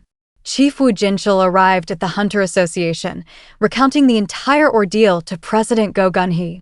Jinchul, his eyes dark with unease and sweat trickling down his brow, admitted that what he had witnessed wasn't a typical raid. It was a massacre. As he detailed every moment inside the dungeon, President Go let out a deep sigh. Understanding the toll this experience had taken on him, the chairman calmly instructed Jinchul to take some rest. Left alone in his office, President Go stood by the window, lost in deep thought. Hunter Sung Jinwoo had not only cleared an A-rank dungeon, but had also retrieved monster corpses and mined mana crystals completely on his own. He recognized Jinwoo as a one-man guild, an army unto himself. A slow smile spread across President Go's face. His earlier instincts had been correct. Korea and the world was on the brink of a massive shift in power, and the first tremor of that shift was already underway in Tokyo. The bustling city suddenly came to a new threat: a standstill. Pedestrians froze. Conversations stopped. All eyes turned to the sky, where an enormous shadow loomed overhead. In the heart of Shinjuku, an S-rank gate had just appeared, sending waves of panic across Japan. As terror settled in, the nation's top hunters gathered at the Prime Minister's residence to discuss the impending crisis. The leaders of Japan's major guilds, Draw Swords, Phantoms, Invincible Kings, and Snowy Mountains, were all present. Among the murmuring association employees, whispers spread as Reiji Sugimoto of the Draw Sword Guild arrived, flanked by Minoru Hoshino, Atsushi Kumamoto, and Kanai Tawada. One employee mistakenly referred to Reiji as the Vice Guild Master, only to be corrected. He had since risen to leader after Gotoruji's devastating loss in the Jeju Island raid. Speculation ran rampant. The loss of half of Draw Sword's S-rank hunters, coupled with Chairman Matsumoto Shigeo's underhanded dealings, had weakened the once dominant guild. Many saw this as an opportunity for other guilds to challenge their position at the top. Some even murmured that with Goto gone, Draw Sword's reign as Japan's strongest guild was nearing its end. Reiji and his team overheard the whispers, their steps momentarily pausing. A sharp glare from them was enough to silence the room. But before they could meet anyone's eyes, the gossiping employees had already turned their backs, pretending not to notice. Minoru was frustrated by the incident. He reflected on how no one would have dared to speak so boldly in front of them before. But now, with Goto gone, it seemed everyone had found their voice. Kane added that rumors were circulating about a possible merger between the Phantom Guild and Snowy Mountain Guild. If true, their combined strength would give them 4 S-rank hunters, the same number as Draw Sword. Reiji scoffed at the idea, remarking that no matter how many guilds banded together, they still wouldn't match Draw Sword's true strength. Inside the Prime Minister's office, tension thickened. The Prime Minister slammed his fist against the table, furious. He demanded answers from the Japanese Hunters Association. Why had no solutions been presented? What was being done to prevent a dungeon break? Chairman Matsumoto, attempting to calm the storm, explained that even S-rank hunters were not guaranteed to survive an S-rank gate. The room erupted as one guild master snapped, arguing that there was no point in meetings anymore. The situation had already spiraled out of control, just like the Jeju Raid. Another guild leader, recognizing the urgency, suggested a bold move, hiring the world's strongest hunter, Thomas Andre. His proposal was quickly shot down by another guildmaster who questioned whether Japan even had the funds to recruit someone of Thomas's caliber. Besides, with the sudden surge and high-level gates worldwide, every nation was struggling to hold its own. The Prime Minister, his worry deepening, doubted that many hunters would be willing to face such a perilous mission. The fear in the room was palpable. Then Reiji spoke up. He mentioned that there was one hunter who would be willing to help for the right price. That man was the barrier specialist, Yuri Orlov. Reiji took charge of the mission personally.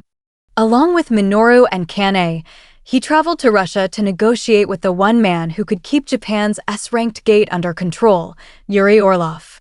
Seated in a brightly lit room, Yuri barely spared them a glance as he swirled his drink. With an air of arrogance, he introduced himself, reminding the Japanese hunters of his reputation as the best support-type hunter in the world. After taking a slow sip, he got straight to the point. He had already reviewed the files sent by Draw Sword Guild. While he acknowledged their decision to evacuate civilians as the right call, he pointed out a glaring flaw, a lack of manpower. Yuri asked if it was true that Japan could only send 6 of their S-rank hunters on the mission. Reiji confirmed it. He explained that each had to leave one S-rank behind to handle the A-rank gates that had spawned across the country. Even Draw Sword could only afford to send 3 of its 4 S-ranks. Yuri chuckled, unimpressed. He pointed out that such a plan wouldn't be enough to protect Japan from the looming disaster. Shaking his head, he slammed his drink onto the table and made his offer clear. $10 million a day to keep the gate closed. Reiji was momentarily stunned by such an outrageous demand. But Yuri simply shrugged with a grin, saying it was a bargain compared to Thomas Andre, who would have charged $36 trillion for the mission. Minoru, standing just behind Reiji, turned to Kane, asking what exactly Yuri had said. Kane, fluent in Russian but shocked by the audacity, hesitated before muttering, whatever it wasn't good. Yuri exhaled in amusement, his smirk widening. He gave the Japanese hunters a choice. Pay $10 million a day to save their country or risk everything just to save a little money. Mocking their hesitation, he questioned whether they even had the luxury of being picky. Then, with a sneer, he added that even if they begged while licking his boots, it still wouldn't be enough. Frustrated by Yuri's arrogance, Reiji challenged him, asking if he truly believed his abilities justified such demands. Unfazed, Yuri scoffed and confidently claimed he was far superior to the 2 S-ranks standing behind Reiji, dismissing them outright as losers. Minoru and Kane's blood boiled. They had been silently enduring Yuri's arrogance. But this was too much. They lunged forward, ready to put the Russian in his place only to freeze mid-motion, locked in place by an unseen force. Yuri's smirk deepened as he watched their futile struggle. With a chuckle, he taunted them, daring them to move if they could. Minoru and Kane were stunned. As seasoned S-rank hunters, they had faced countless powerful foes, yet now, they couldn't even twitch a finger. How had Yuri managed to completely immobilize them with such ease? With a smug grin still on his face, Yuri turned back to Reiji and repeated his offer to keep the S-ranked gate sealed and, as a bonus, release the 2 hunters without any extra charge. Reiji remained still, carefully analyzing the situation. The Russians' power was undeniable. Even though the price was steep, Japan had no better option. Still clenching his fists from the humiliation, Reiji took a deep breath. After a brief moment of thought, he made his decision and reached out to the authorities. And just like that, the deal with Yuri Orlov was set in motion. While a dangerous crisis loomed over Japan, in neighboring Korea, Jinwoo was in high spirits as he made his way back to the Ahjin Guild office. His mind buzzed with thoughts of his rapid progress. His skills had evolved at an astonishing rate. Now, at level 101, he marveled at having obtained the key to the Kartinon Temple, and with level 102 just within reach, he couldn't help but anticipate what lay ahead. As Jinwoo parked his car and stepped out of the vehicle, a familiar figure caught his eye near the office entrance. It was Hunter. Cha-haen. The moment their eyes met, she quickly turned to leave, but Jinwoo didn't hesitate. He sprinted after her. Startled, Haein froze as he suddenly appeared beside her. Narrowing his gaze, Jinwoo asked why she was avoiding him and what she was doing near his office. Still surprised by his sudden approach, Haein explained that she had left her car in the parking lot during her last visit. Jinwoo immediately recalled their last encounter when they had used Shadow Exchange to leave. Understanding the situation now, he relaxed slightly, but before Jinwoo could say anything else, Haein looked up at him as if gathering her thoughts. Then she hesitated for a moment before asking if he was free right now. Haein's mind swirled with questions about the photo Jinwoo had taken with Soo-yeon, about why he had chosen an A rank instead of hiring her an S rank. But despite these thoughts, what truly weighed on her was something else, something far more important. Taking a breath, she finally opened up about the dream she had of Min Byung-gyu and how it was connected to Jinwoo's powers. Jinwoo's expression shifted. A sudden jolt ran through his mind. Sensing the gravity of the conversation, he gestured toward the office, inviting Haein to continue their discussion upstairs. Inside the office, Haein found herself momentarily flustered. She hadn't expected to be alone with him. Jinwoo, however, remained focused. He casually made himself a cup of coffee before turning to Haein, inquiring how Min Byung-gyu had left a message for him. She recounted the strange events of that night, the eerie voice she had heard, and how Min Byung-gyu's shadow had manifested before her. His presence had felt urgent, almost desperate, as he warned her about the hidden danger within Jinwoo. He spoke of feeling as though he had been revived solely to serve him. Yet the most unsettling part was that he felt content in that servitude, as if it was his natural purpose. Byung-gyu's final words hinted at something even more terrifying, Jinwoo's power. A force unlike anything else. Before his shadow could explain further and reveal the truth about Jinwoo's army, a sudden light engulfed him, cutting off the message. His last words still echoed in Haein's mind, leaving her with an uneasy sense of foreboding. Haein's words clung to him even as Jinwoo resumed his usual routine. Seated in a dungeon while his shadow soldiers carried out the battle, his mind drifted. If what Haein had told him was true, then his powers weren't just about getting stronger. There was something deeper, something dangerous, and it was time to uncover the truth. As Jinwoo was lost in thought, Jinho took a nostalgic turn, reminiscing about their past and mentioning how the dungeon reminded him of their early days raiding C-rank dungeons. Jinwoo, barely paying attention, simply reminded him not to talk with his mouth full as Jinho ate. Undeterred, Jinho suggested that Jinwoo let his shadow soldiers handle everything while he focused on other matters, arguing that they could move on their own. But Jinwoo knew better.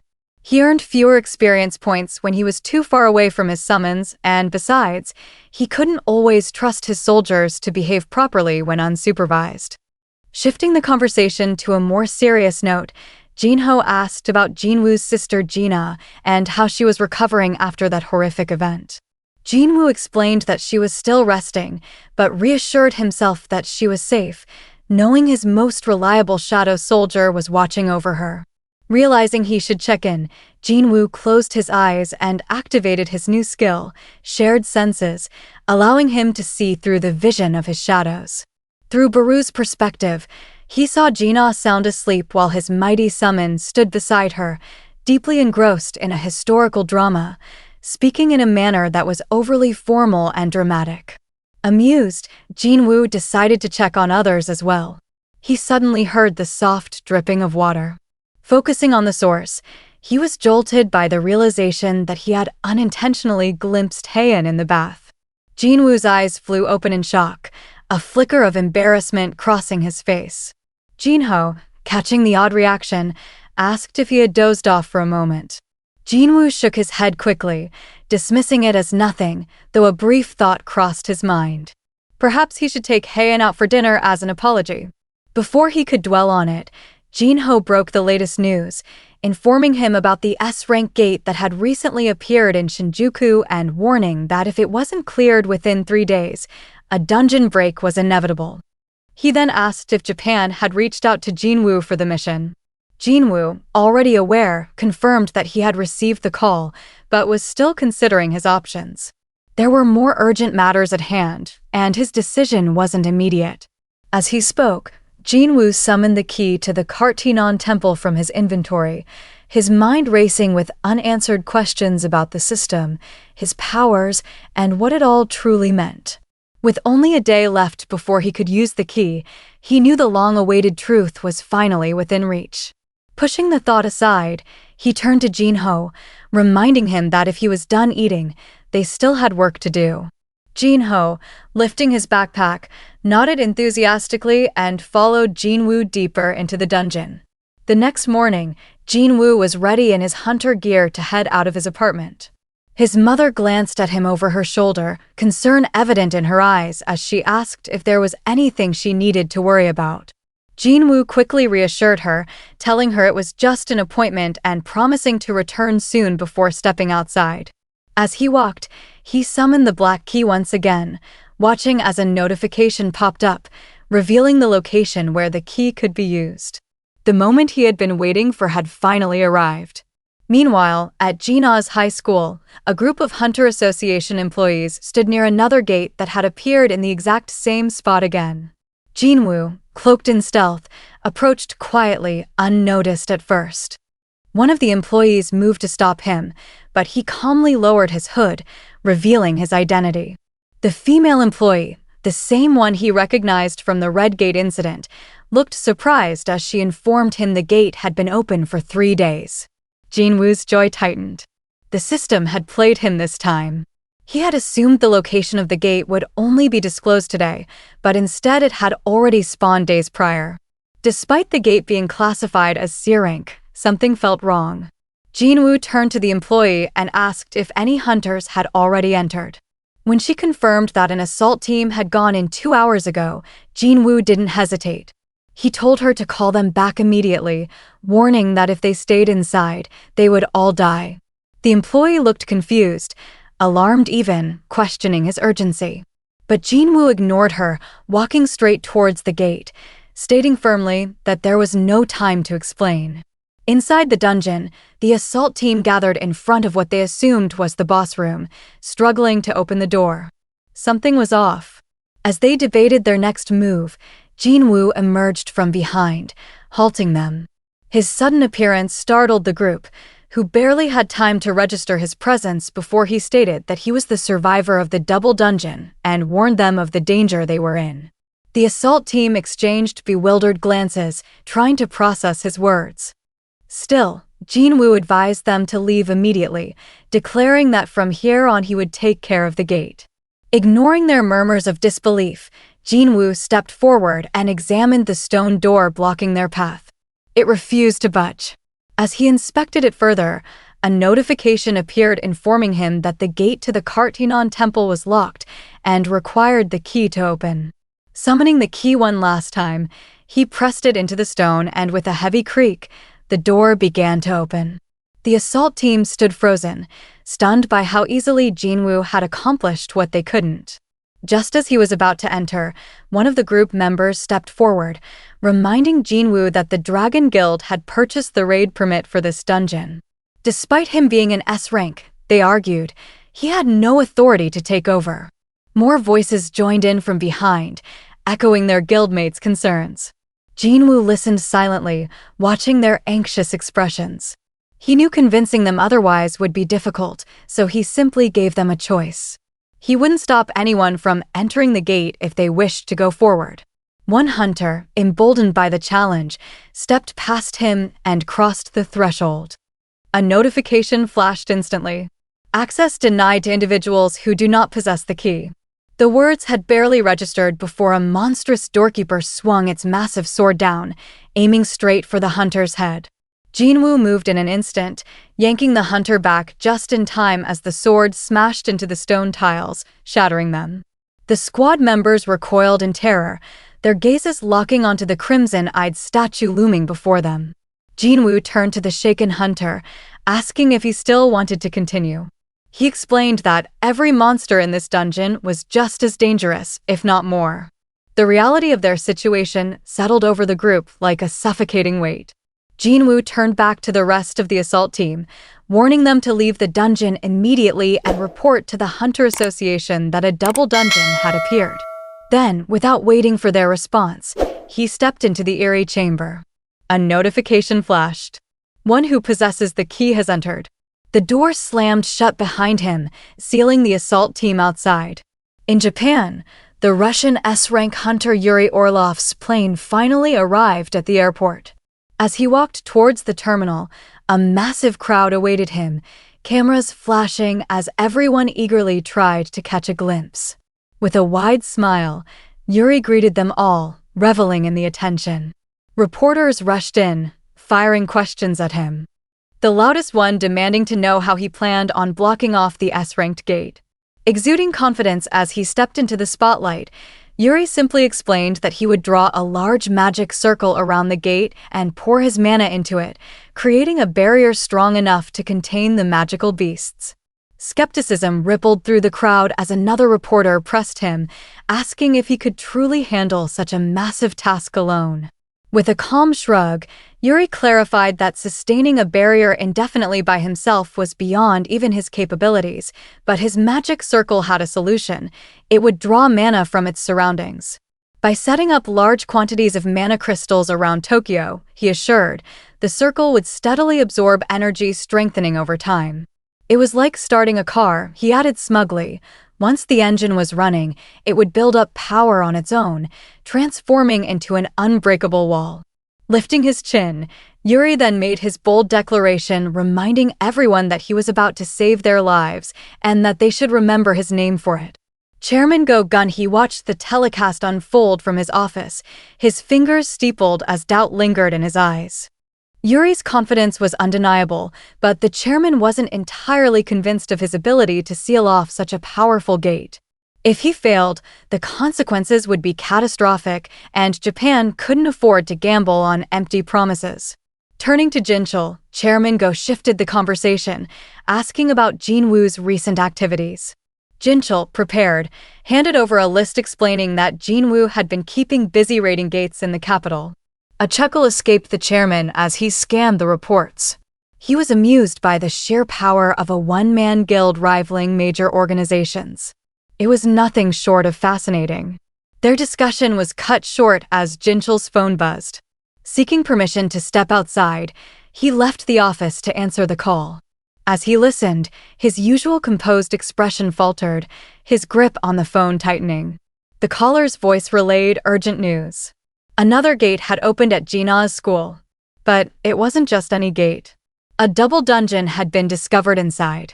A panic surged through the Hunter Association, but Jinwoo remained undaunted as he stepped into the Kartinan Temple. The torches along the walls ignited upon his arrival, casting eerie shadows across the vast chamber. His eyes swept across the familiar sight. Towering statues lined the walls, their frozen gazes fixed forward, while at the far end of the hall, the largest of them all loomed on a stone throne, watching in silent judgment. Everything looked exactly as he remembered. Yet, something felt different. The stillness of the temple no longer unsettled him. It beckoned, whispering to a deeper understanding within him. He could sense it now, something he hadn't grasped before. These statues, these ominous figures that once struck fear into him, were neither living creatures nor magic beasts. They were mere puppets, empty husks tethered to a greater force. Jinwoo's sharp instincts latched onto the single presence in the room, something that concealed its monstrous nature beneath layers of stillness. His gaze locked onto one particular statue, its aura betraying it. Slowly, he advanced, his voice cutting through the silence as he demanded to know if it was the one orchestrating everything. There was no response. The statue remained motionless. Irritation flickered across Jinwoo's face as he took another step closer. He knew it was there, knew it was watching him. His voice was cold now, sharper, as he questioned why it was refusing to answer. He was now face to face with the towering stone figure.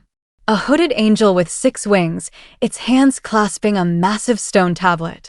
Finally, its eyes flickered to life, glowing an ominous red as a slow smile crept across its face.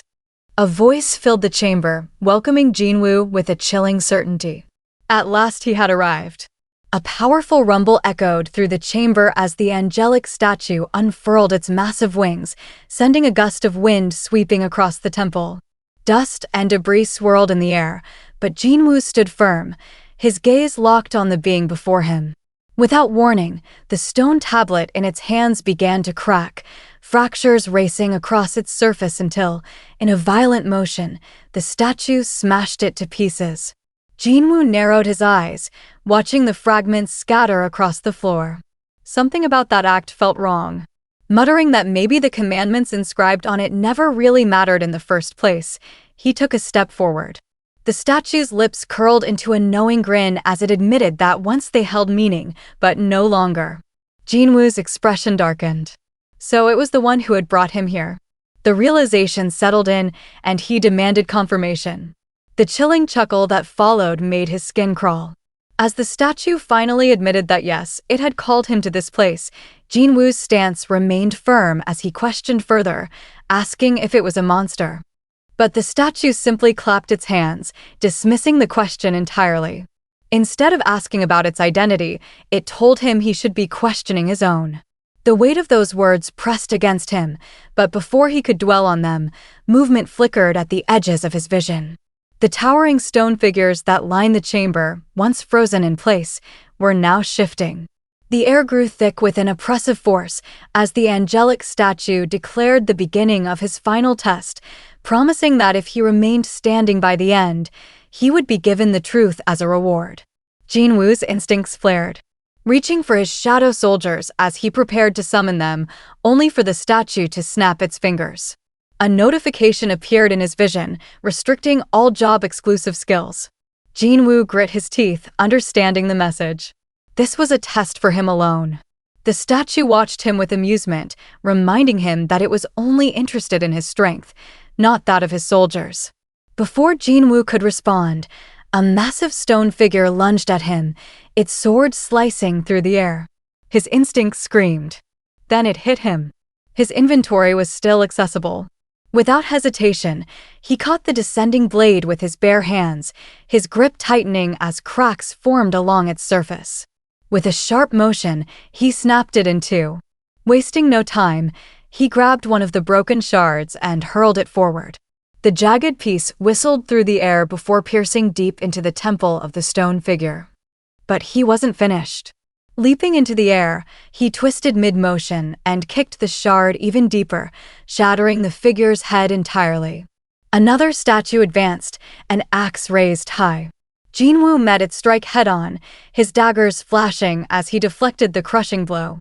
Without hesitation, he countered, his blade slicing clean through the axe handle before he leaped onto the figure's shoulders, his weapons carving through stone as he crushed its skull with a precise, devastating strike.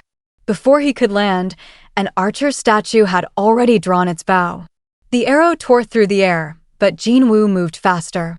His dagger sliced the projectile in two midair. Without missing a beat, he kicked one of the broken halves with lethal force, sending it flying back toward its source. The makeshift projectile struck the archer's head, shattering it instantly. Jinwoo didn't stop. His movements were fluid, calculated. He dodged, struck, and dismantled the statues one by one, their once overwhelming speed now nothing more than sluggish movements in his eyes. Every attack that once seemed unavoidable was now predictable. His heart surged with anticipation. This was the battle he had been waiting for. Across the chamber, the angelic statue trembled in delight. Watching Jinwoo carve through the stone figures with ruthless efficiency, it marveled at his growth, at the sheer power he had attained. This was beyond what it had expected. Jinwoo, however, paid it no mind. He was focused solely on the enemies before him. His daggers clashed against stone as he tore through them, their relentless assault becoming less of a challenge with every second that passed. But the angelic statue was not done. A deep, guttural rumble shook the temple, forcing Jinwoo's eyes toward the far end of the hall.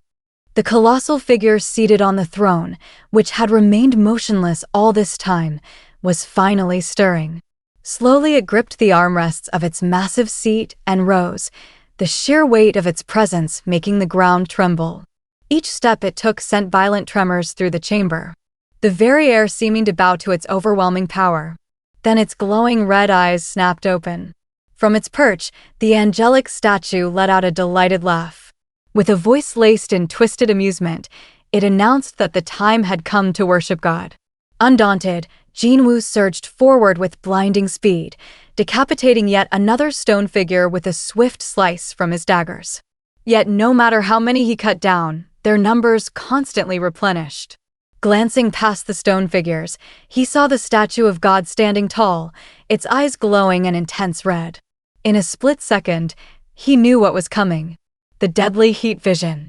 With no time to prepare, he abandoned his dagger for a moment and activated Commander's touch. The skill yanked a few stone figures midair, pulling them into the line of fire just as the Colossus unleashed its beam. The attack struck with such force that the temple shook, vaporizing the statues into molten rubble. But the delay had been enough. Jinwoo had leaped back in time, avoiding the brunt of the blast. As the heat and dust cleared, a notification flashed before him. Commander's touch had been upgraded to its final form, Commander's Authority. His instincts screamed that, even at his current level, a direct hit from that beam would be fatal. It was clear if he wanted any chance of surviving this test, the Colossus had to fall first. He launched himself forward. The statue of God tracked him, its massive foot rising before slamming down, cracking the floor with a deafening sound. A sinister smile crossed its face, certain it had crushed him. But Jinwoo's speed was beyond its comprehension. The foot struck empty ground as he weaved past, propelling himself upward with explosive force.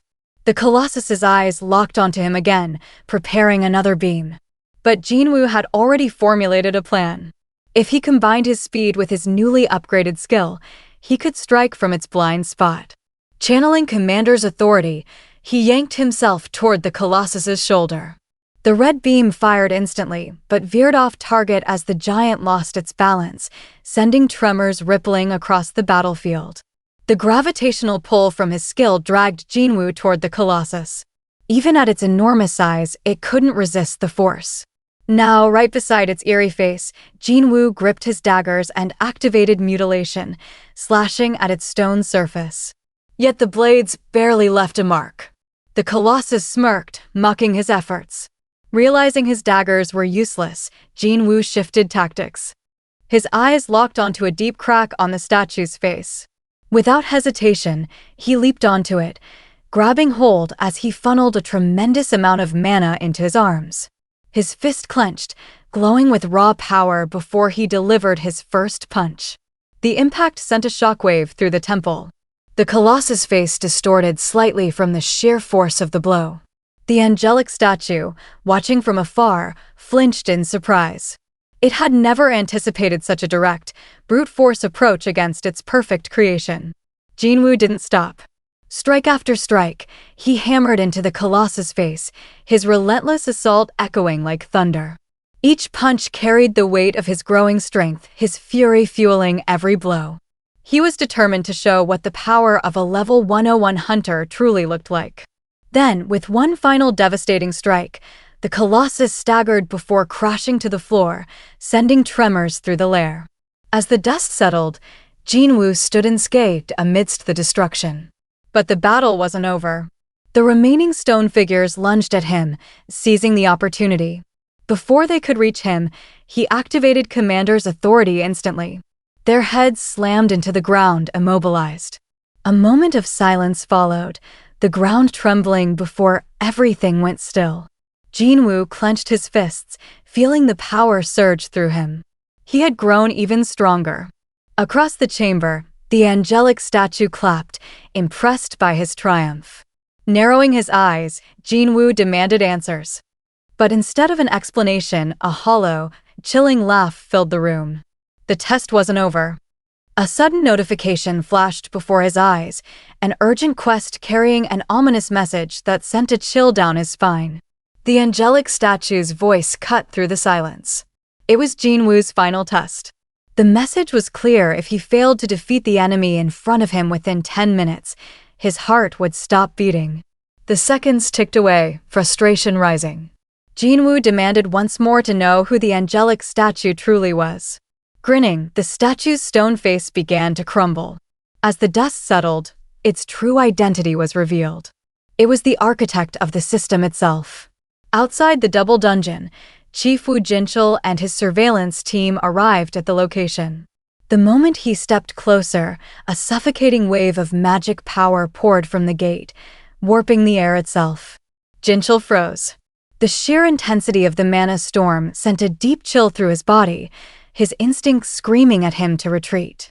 His breath hitched as he forced himself to speak, muttering about the overwhelming aura. It wasn't just dangerous.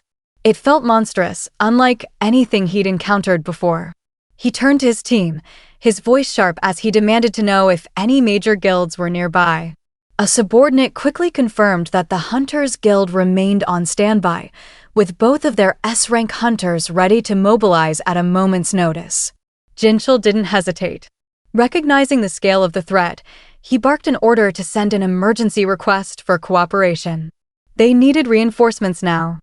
As the final test commenced, the architect stretched out his wings, morphing them into hands. Jinwoo watched closely, standing face to face with the orchestrator behind the system. The air between them crackled with tension, heavy with the anticipation of battle.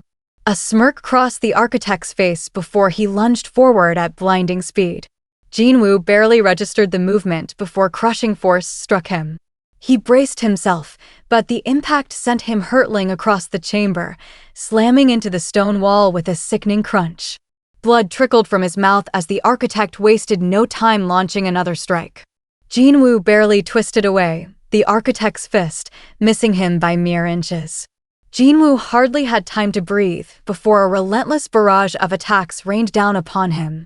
The sheer force of the blows shattered the floor while the architect grinned, reveling in the onslaught. Yet, even as the architect pressed his advantage, Jinwoo adapted. His hands moved with blinding speed, blocking, deflecting, and countering. His sharp gaze locked onto his foe, unwavering, even in the midst of overwhelming aggression. The architect's expression flickered with surprise. Jinwoo was exceeding expectations. Then suddenly, a brutal jab crashed into Jinwoo's jaw, snapping his head back. The architect prepared to follow up, convinced he had him on the ropes, but fiery determination ignited in Jinwoo's eyes. With all his strength, he countered with a devastating punch to the architect's face, blasting him backward. The architect recovered swiftly, landing gracefully. Yet something had changed. A slow grin spread across his face. He was amused for the first time in his existence. The architect had encountered a human who could truly stand against him. Blood dripped into Jinwoo's eye, partially obscuring his vision, but his thoughts remained razor-sharp. The architect had summoned him here as soon as he reached level 101, assuming he wouldn't be a match. But Jinwoo knew otherwise. He had the power to take the architect down. Determined, Jinwoo pressed for answers, demanding to know why the architect had created the system and why he had been chosen as its player. The architect, intrigued by Jinwoo's defiance, moved swiftly to strike again. Realizing close combat put him at a disadvantage, Jinwoo backed away, activating Commander's authority to launch a counterattack. But his assault met an unexpected resistance. The architect wielded the very same skill. Their powers clashed midair, gravitational force tearing through the battlefield, shattering the ground beneath them. Jinwoo's eyes widened as he realized that the architect could use the same abilities as him. That meant long-range attacks were futile. He needed a new strategy. The architect, now with all 8 arms outstretched, spoke with eerie finality, asserting that his own demise would make no difference, that the outcome had already been decided. Suddenly, weapons scattered across the chamber trembled, rising into the air. An ominous energy crackled around them as they floated toward the architect, aligning perfectly in his grasp. As each of his 8 hands gripped a different weapon, the architect stated that the answers Jinwoo sought had been predetermined from the very beginning, and that no matter what, he would come to know the truth. Jinwoo tightened his grip on his daggers, demanding to know how the architect had created such a powerful system and how he had gained such immense abilities. The architect, now brandishing his weapons, stated that he had never chosen Jinwoo in the first place. In fact, he had opposed the idea entirely. He was merely the designer and overseer of the player breeding system. Less than 7 minutes remained. Time was slipping away, and Jinwoo knew he had no choice but to end this now. The architect, sensing the urgency as well, prepared to unleash his full power for the final stretch. In a blur, he soared into the air before crashing down in front of Jinwoo with a force that shook the ground. Armed with 8 different weapons, the architect unleashed a relentless flurry of attacks. Each strike sent shockwaves through the chamber, the deafening impact echoing as blades and hammers tore into the ground and walls around Jinwoo. Yet amid the chaos, something within Jinwoo shifted. His instincts sharpened, his movements growing more precise with every passing second. Even with one eye impaired by blood, he saw the patterns, reading the attacks before they landed. The architect moved with incredible speed, but Jinwoo, despite the storm of attacks surrounding him, weaved through the barrage with an uncanny ease. The architect was taken aback. He had unleashed his full force, yet Jinwoo was not only blocking his blows, but also counterattacking with relentless precision. With every passing moment, Jinwoo's speed increased, his strikes sharper, his movements more fluid. Before the architect could even comprehend what was happening, Jinwoo's blade sliced through the air, severing one of his arms in a clean, merciless strike. The architect staggered back, a pained groan escaping his lips. He couldn't believe it. Jinwoo had managed to wound him, even though he resided within a mere imitation of a body. His eyes narrowed as he studied the hunter, realization dawning upon him. Within Jinwoo, there existed a fragment of something far greater. Something that allowed him to stand against forces beyond human comprehension. Yet Jinwoo remained calm, his unwavering gaze locked onto his opponent.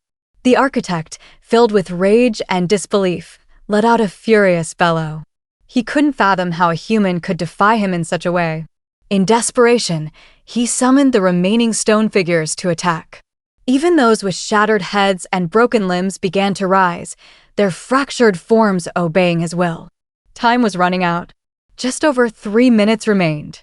Wasting no time, Jinwoo leaped forward and activated his skill commander's authority once again. Landing in the midst of the statues, he sent them flying backward. Then he dashed through the chaos, narrowly avoiding the massive fist of the Colossus before cutting down another stone figure with a swift slash of his daggers. The gap between him and the architect was closing rapidly.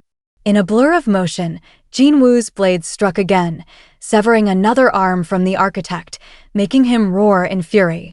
Desperate, the architect swung his sword with full force, the blade barely grazing Jinwoo. Before Jinwoo could regain his footing, another devastating impact slammed into his back.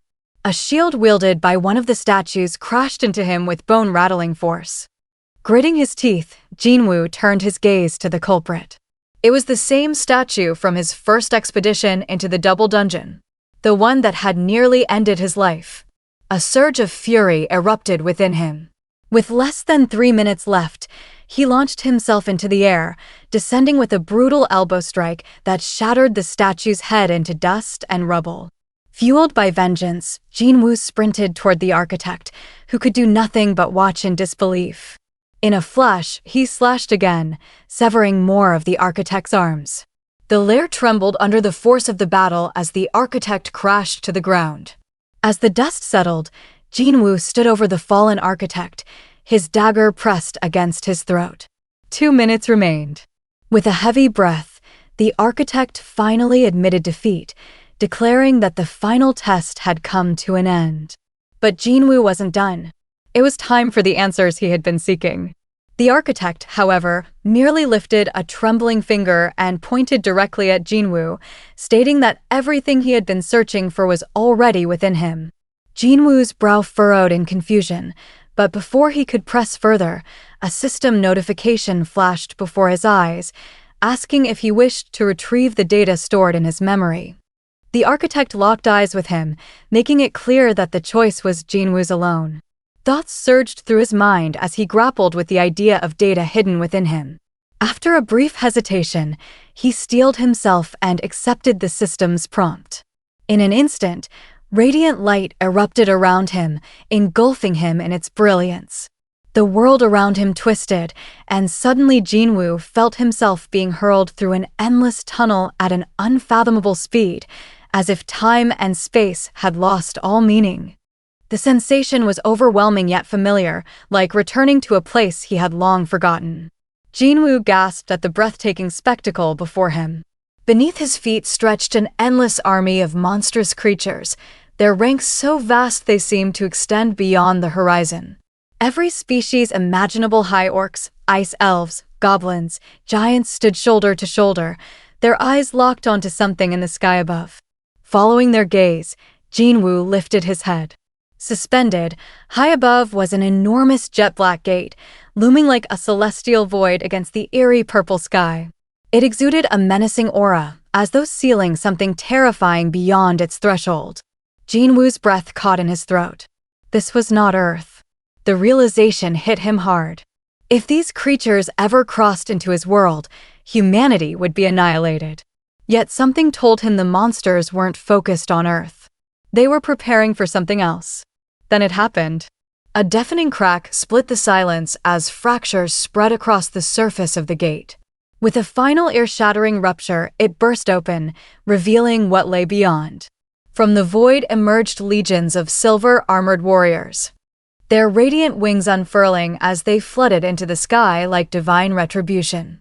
If the monsters blanketed the earth, these celestial soldiers eclipsed the heavens, forming an endless tide of light and steel.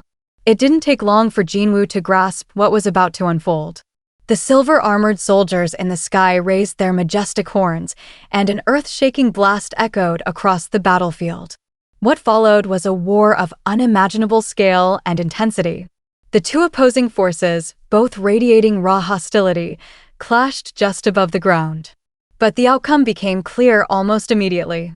The silver-clad soldiers overwhelmed their monstrous foes in an instant.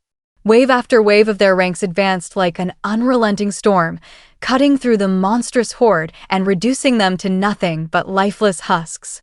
It was an overwhelming display of power, one that left no doubt as to who the victors would be. And then suddenly everything changed. Just as the Silver Army was on the verge of totally annihilating their nemesis, they all came to a sudden, eerie halt. Their collective attention drawn to something ominous stirring in the distance. A dark shadow spread across the battlefield, swallowing the reddish-brown land beneath it. A suffocating stillness took hold until a single word shattered the silence. Arise. The moment the command was spoken, a ripple of dark energy surged outward, devouring the battlefield in an abyss of writhing shadows. The blood-soaked earth became a sea of blackness as something unfathomable emerged from the darkness. Jinwoo's eyes widened. He knew this power. His gaze darted toward the source of the command. There, atop a warhorse wreathed in black energy, stood a towering knight clad in jet-black armor. The strands of dark aura rising from him were so thick they seemed almost alive. The Shadow Monarch had arrived. As if answering their sovereign's call, an endless legion of shadow soldiers erupted from the darkness. The battlefield, once painted with the blood of slain monsters, had now transformed into a nightmarish expanse of reborn warriors standing at their master's command. Jinwoo's breath hitched as he took in the spectacle. The sheer magnitude of the Shadow Monarch's power, his ability to summon an infinite army, left him awestruck. Compared to this force, even his own skills seemed insignificant. And then, with a flash of silver, the battle resumed. The silver-armored soldiers descended upon the shadow soldiers like lightning, clashing with newfound ferocity. But this time they did not cut through their enemies as effortlessly as before. The battlefield erupted into chaos once more. The two armies now evenly matched. Explosions ripped through the air. The ground cracked under the relentless force of battle, and the very atmosphere quivered under the weight of the war. What had once been a one-sided slaughter had transformed into an apocalyptic showdown, all because of the arrival of a single, all-powerful being. The flow of the war shifted instantly when the Shadow Monarch entered the fray. The battlefield, once dominated by the radiant silver-armored soldiers of the sky, now quaked under the force of a singular presence. The black horse carrying the monarch thundered forward, its hooves shattering the blood-stained ground beneath it. With each sweep of his sword, thousands of enemy troops fell, their bodies dissolving into darkness. A single flick of the monarch's hand sent the soldiers of the sky flying backward, their pristine wings fracturing like brittle glass as they plummeted back to the ground. Jinwoo, watching through the monarch's eyes, immediately recognized the technique. Commander's authority. It was a power he himself possessed. But never had he seen it wielded with such devastating efficiency. The Shadow Monarch carved a path of destruction, sweeping through the battlefield like an unrelenting storm. For the first time since the war began, the Silver Army faltered. Yet, just as the Shadow soldiers began to gain ground, an ominous wind howled across the battlefield. The monarch paused, turning his gaze away from the battle. Jinwoo, still bound to his vision, followed suit. In the distance, two colossal gates materialized, their sheer size rivaling those suspended in the sky. From their gaping maws, two armies poured forth. One composed of monstrous, beast-like creatures led by a wolf the size of a mountain, and the other of heavily armored knights, their banners bearing the insignias of the noble clans from the demon's castle. Among them, Jinwoo spotted the familiar crest of Essel's clan. The battlefield, already drenched in carnage, now teetered on the brink of further chaos. The new arrivals wasted no time, encircling the Shadow Monarch's forces. Jinwoo's confusion deepened. Why had the demons joined this fight? They had no stake in this war between the Silver Soldiers and the monstrous horde. What did they stand to gain? Before he could make sense of it, the demons and beasts charged. The Shadow Soldiers, unyielding as ever, fought back. But for every soldier they lost, the enemy's numbers seemed endless. Jinwoo's mind raced. Was the Shadow Monarch not on the same side as these creatures, or was this a betrayal from within? The battlefield descended into further ruin, the ground torn asunder by battle. The monarch, now without his mount, stood firm at the heart of the chaos. His dark armor gleamed under the eerie light as he finally reached his true opponent, a lone demon slumped against a jagged rock formation, breathless and battered. Though the demon's face remained obscured by its helmet, the Shadow Monarch's piercing gaze revealed his recognition. He demanded an answer, his voice cold, asking why he had been betrayed. Why, when they could have ended the war together, the demon had chosen this path. The demon trembled, but slowly lifted its head in a weak yet unwavering tone. It responded that it was a shame they couldn't end him instead. The monarch's expression hardened. His hand extended, dark energy surging forth as the demon was pulled toward him, his throat clenched in an unyielding grip. The metal of the demon's armor groaned under the pressure, but still he spoke even as his breath waned. His words did not falter. Then, with a final mocking laugh, the demon uttered something in a language long forgotten. The monarch's grip tightened, his thumb crushed into the demon's throat with a sickening crunch. That was precisely the moment when the Shadow Monarch's gaze locked with the demon's eyes glaring back from within the helm. Jinwoo, still witnessing through the monarch's perspective, recognized that seething rage. Startled by the realization, he let go of the demon's lifeless body, which crashed to the ground with a heavy thud. His gaze drifted to the fallen demon. Hesitantly, he stepped forward and removed the battered helmet. The metal clattered to the ground, revealing a face he had seen once before on the top floor of the demon's castle. It was Baron, the Demon King. Jinwoo's breath hitched. His mind reeled. But before he could fully process the revelation, another realization struck him like a thunderbolt. He looked down at himself, at the armor now clad over his form. It wasn't his own. From an unknown moment in time, he had taken control of the Shadow Monarch's body. His heartbeat quickened, each thud echoing louder than the last, pounding against his ribs like war drums. As his hand moved instinctively to his chest, his fingers trembled. There it was. Not one, but two hearts pulsing in perfect unison, their rhythm intensifying until it drowned out everything else. Then, as if drawn by an unseen force, his gaze lifted to the sky. Descending from above, their 6 wings spanning wide, were 4 celestial beings. Their divine forms shrouded in blinding light. Their presence loomed ominously over Jinwoo, casting a heavy weight on his shoulders. Then a soft chime echoed in his mind. The system's notification rang out, confirming that the playback of the retrieved data had come to an end. In the meantime, the elite hunters from the Hunters Guild and the Association, led by Choi Jong-in and Woo Jinchul, arrived at the entrance of the double dungeon gate. As they approached, a thick tension gripped the air. The overwhelming mana that surrounded the place was unlike anything they had encountered before. Among the group, Hunter Cha Haein observed the eerie surroundings, silently noting that the mana permeating the area didn't belong to Jinwoo. Her curiosity only grew as the team rushed past the massive doorway. Inside, what awaited them was beyond comprehension. Countless shattered stone statues lay strewn across the chamber floor. Their remains had piled into small hills. Jinchul's heart began to race wildly as he remembered the testimonies of survivors from the previous double dungeon incident. Everything they had described was real. The statue of God, the stone figures, all of it. As they took in the ruinous sight, a deep, booming voice echoed around them. The architect had risen. Tattered wings hung behind him, and only one of his arms remained. His glowing eyes swept across the intruders with disdain as he muttered menacingly that he hadn't invited any humans here. The hunters were stunned to hear a monster speaking their language, but the architect raised a finger to his lips and silenced them, warning them not to disturb the king's slumber. The mention of a king made the hunters glance toward the far corner of the room, where Jinwoo stood silently, almost as if in a deep sleep. He was frozen in place, unaware of his surroundings. Myung-chul recognized Jinwoo instantly from a distance, but before he could react further, a brutal attack struck him and 2 other hunters in half.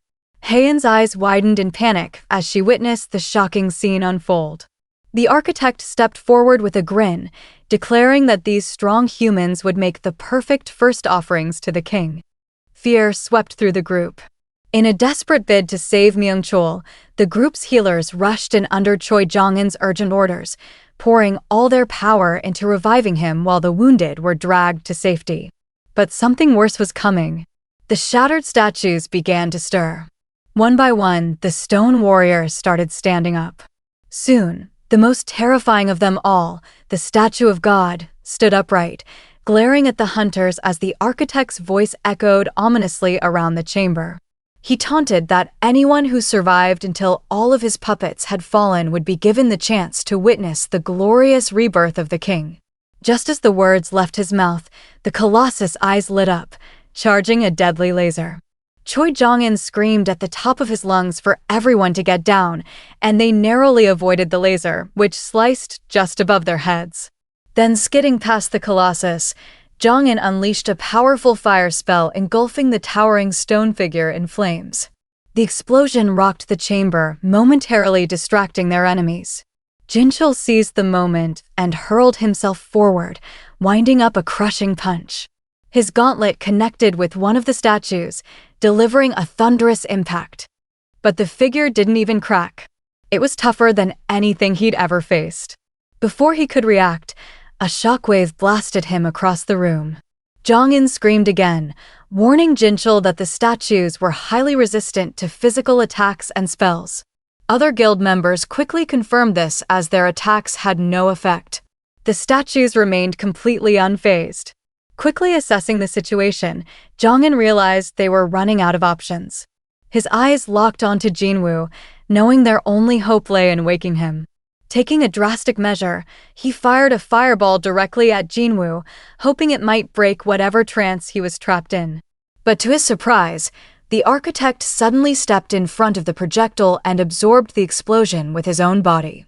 Enraged that someone dared interrupt the king's slumber, the architect lunged at full speed toward Jong-in, aiming to strike him down.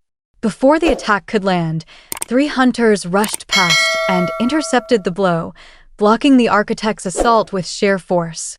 Seeing an opening, Jinchul urgently instructed Haein to wake Jinwoo, while the rest of the team handled the chaos. Understanding the gravity of the situation, Haein sprinted toward Jinwoo, who still stood motionless, caught in a deep and unbreakable sleep. But before she could reach him, the architect stepped into her path, blocking her way. Amused by Haein's determination, he taunted her to push beyond her limits, prompting her to launch into her most powerful skill, sword dance. The architect seemed delighted, easily blocking her flurry of attacks without breaking a sweat. Haein struggled to keep pace with his speed until a strike sliced through her arm, drawing a scream of pain. Unimpressed, the architect smirked and boasted about the system he built, one that could predict and respond to every possible outcome. He mocked the hunters, claiming none of them were capable of breaching his creations. He hadn't even finished his taunt when a fireball blasted across his face. Jong-in, exhausted but resolute, reminded everyone that their goal was to wake up Sung Jinwoo. Despite her injured arm, Haein launched forward again. The architect extended his arm trying to grab her, then swung his sword with devastating force. She narrowly dodged the strike, which slammed into the ground and left a deep scar. Impressed, the architect grinned until he suddenly flinched. He noticed a trace of a shadow soldier within Haein's shadow. Though it couldn't fully manifest due to the dungeon's rules, its presence was undeniable. Intrigued, he questioned her about the shadow's origin and her connection to Jinwoo. Gasping for breath, Haein declared she was Jinwoo's friend and had come to rescue him. The architect, amused by her determination, offered her a grim gift.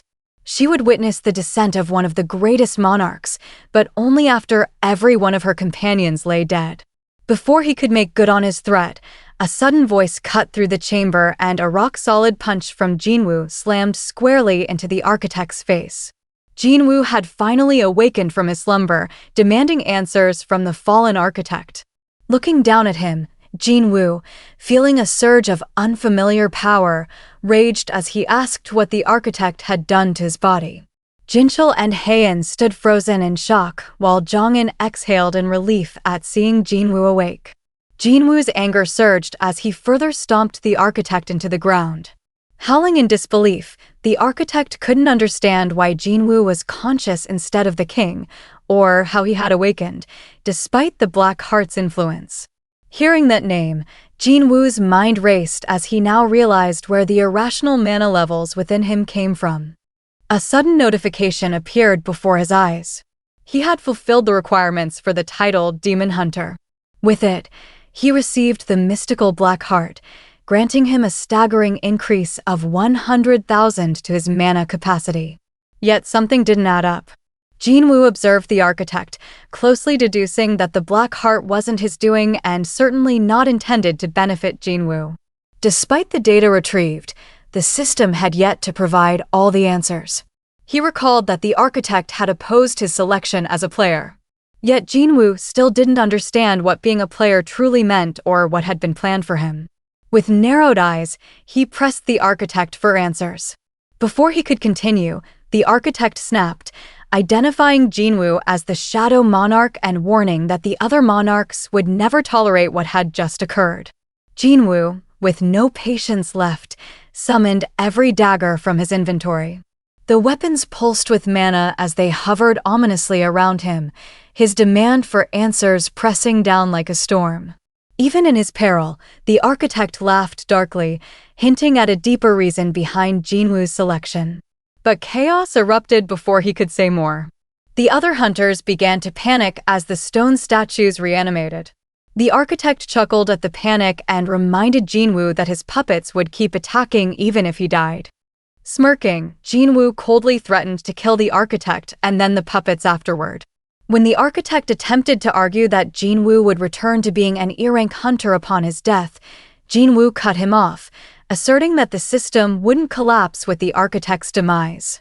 The architect, stunned, realized Jinwoo had seen through his bluff.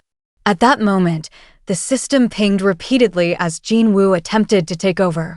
The architect froze in disbelief. His access was denied again and again. Jinwoo stood his ground. He understood the mutual dependency between himself and the system. It needed him just as much as he needed it. With a chilling stare, he declared that he would devour the system entirely if needed. He then taunted the architect, claiming the system he'd built wasn't so flawless after all. Furious, the architect lunged, but Jinwoo's dagger tore through him first. The architect's face split in two as his body collapsed. In his final moments, he uttered a grim prophecy.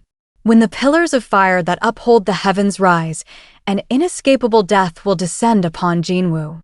As his voice faltered and his body disintegrated, Jinwoo stood tall, his eyes steely and unshaken, coldly stating that he'd be waiting. It had been about an hour since the Hunters Guild had gone in, and the tension outside the dungeon had grown heavier with each passing minute. Bravery Guild remained on standby, their members growing increasingly impatient. Eyes remained fixed on the gate, hoping for any sign of movement. Then finally, the first glimpse of the returning hunters appeared. Jong-in and Jinchul emerged from the gate, leading what remained of the Hunters Guild. Their faces were haggard, their bodies battered and bruised. Not a single smile among them. The Bravery Guild members stood frozen, overwhelmed by the devastation before them. It was hard to believe that such ruin had come from a C-rank dungeon. Jinchul stepped forward, his voice low but steady as he addressed the Bravery Guild members, asking them to help carry out the bodies of the deceased. A moment later, Jinwoo stepped out. He didn't speak. His eyes were distant, his mind lost in thought. The architect was gone, but so many questions still lingered in his head. Questions the system hadn't answered. Jinchul walked up to him, his expression grim as he relayed the casualties. Nearly 20 top-ranked elite hunters had lost their lives inside the dungeon. He took a moment to acknowledge Jinwoo's bravery, remarking that if this had escalated into a full-scale dungeon break, the devastation would have been beyond imagination. Jinwoo listened silently before responding, his voice barely above a whisper as he thanked the Hunters Guild and the Monitoring Division. He admitted that he wouldn't have made it out alive without their help. Jinchul, however, was puzzled. He looked at Jinwoo curiously, asking how he even knew to investigate this specific gate in the first place. Jinwoo met his gaze, eyes somber as he revealed the truth. The dungeon had summoned him.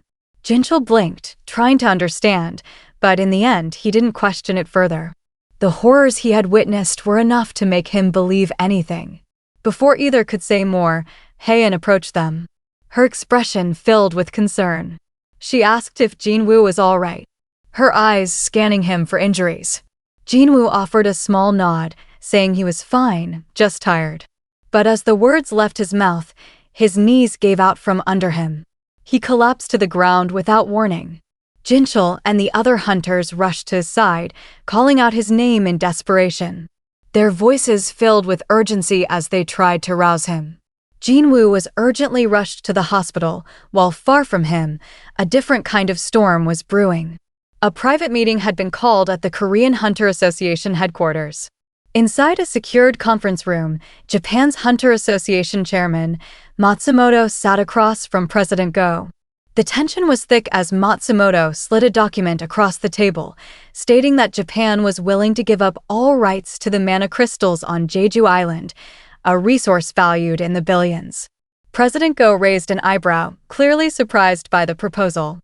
When he asked why Japan would surrender something so valuable, Matsumoto gave a measured nod and confessed they wanted to hire Jinwoo. All they needed was the association's help in arranging a meeting with him. As president, Go glanced down at the enormous monetary figures outlined in the proposal. It became clear to him Japan was desperate. He speculated silently that their urgency had something to do with the newly emerged S-rank gate in Tokyo. With Go-To-Ruji gone, Japan had no one left capable of handling such a threat. He kept his expression neutral and set the document aside. Then, in a more serious tone, he requested they continue the conversation in private. Once both assistants had stepped out, President Go's demeanor shifted calmly but firmly. He warned Matsumoto that if this was another one of his notorious schemes, he should back off before it was too late. Matsumoto blinked in disbelief at the accusation, clearly caught off guard. President Go didn't stop there. He revealed that he had heard rumors, whispers that the Blade Guild, once tightly under Matsumoto's thumb, had recently severed ties with the Japanese association. Matsumoto stood up, eyes narrowing as he asked how the Korean president could possibly know that. But President Go, unmoved, simply replied that it wasn't hard to figure out. Without Go-To, the Blade Guild was fracturing and the internal power structure within Japan's Hunter Association was crumbling with it. Matsumoto's offer to hire Jinwoo wasn't just strategy, it was survival. Then, without a hint of hesitation, President Go pulled out a small camera device. Its design was unmistakable. It was the same kind used by Go-To's team during the Jeju Island raid. He held it up just long enough for Matsumoto's face to pale before setting it on the table. His voice dropped to a growl as he asked if Matsumoto had really believed his scheme would remain hidden. Matsumoto was at a loss, realizing there was no more room to maneuver now that the truth had come to light. President Go continued, unrelenting. He warned that if this information were ever made public, the fallout would devastate not only Matsumoto's reputation, but all of Japan's remaining stability. Then, slowly curling his fingers into a fist, he crushed the device in his palm. The metal crumpled with a sharp crack before he slammed his hand down, splitting the table in two. The echo of splintering would ring across the room as President Go's voice rang with restrained fury. He said he may be many things, but he wasn't so heartless as to doom an entire nation or an entire continent for the greed of one man. He made it clear he wouldn't let Matsumoto's ambition plunge all of Asia into chaos. The meeting ended without an agreement. Jinwoo's involvement in the S-rank mission remained undecided. But time wasn't slowing down for anyone. As the night deepened, trucks moved quietly through the empty streets of Shinjuku, loaded with high-grade mana crystals. Their engines purred like whispers against the silence, unloading hundreds of thousands of tons of magical energy onto the desolate streets. The operation to contain the S-rank gate had officially begun. Overseeing it all stood Yuri Orlov, the formidable Russian S-rank hunter. Arms folded and expression stern, he surveyed the glowing stockpile. The quantity was staggering. More than enough to construct a magic barrier of unprecedented scale. Confidence laced every movement as he paced the perimeter, mentally drafting the massive magic circle he was about to engrave. Yet, despite the perfection of his plan, something gnawed at him. Something didn't sit right. His instincts flared, warning him of a presence lurking nearby. He narrowed his eyes, scanning the shadowed streets in search of the disturbance. Without missing a beat, he called out, demanding that whoever was hiding reveal themselves. But the silence that followed only deepened the tension. The Japanese personnel standing nearby exchanged confused looks. He finally muttered that it was probably just nerves. Who would be foolish enough to linger near an active gate with a dungeon break looming? But Yuri cut him off sharply. He clarified that he never said it was a person he sensed. What he felt was different. Something far beyond mere human presence. Something unnatural. And indeed, from atop a high-rise across the district, a hooded figure stood motionless. His gaze was locked on Yuri, eyes half hidden beneath the shadow of his hood. It was Sung Il-Hwan. He watched the preparations unfold, knowing full well that everything was falling into place just as it had been destined. The tragedy that had been set in motion was finally beginning to unfold. Back on the ground, the air around the gate had grown dense, humming with volatile energy. The Blade Guild's S-rank hunters stood at attention. Weapons ready. Nerves taut. They were strong, but even they knew they were facing something far worse than anything they'd seen. Meanwhile, the man at the center of the mission, Yuri, brimmed with confidence. If everything followed his plan, he was certain he could handle the S-rank gate alone. He pictured himself going down in history as the hunter who cleared it single-handedly. Still, in the back of his mind, he acknowledged there was someone even more worthy of that recognition. Smirking, he brushed the thought aside and casually took a sip from his flask, asking how many S-rank hunters were currently on standby. The personnel informed him there were only 15 S-rank hunters on standby. Hardly the crowd Yuri had hoped for to witness the spectacle he was about to deliver. With mild curiosity, he asked whether the United States had dispatched any of their elite hunters to support Japan.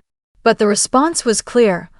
A new S-rank gate had opened in Maryland, with similar occurrences in England and India, leaving their top hunters stationed in their own countries. Just as their conversation continued, the personnel's expression shifted. His eyes widened in terror as he noticed something horrifying unfolding right in front of him. The dark barrier at the gate's entrance began to dissolve, cracking apart like shattered glass.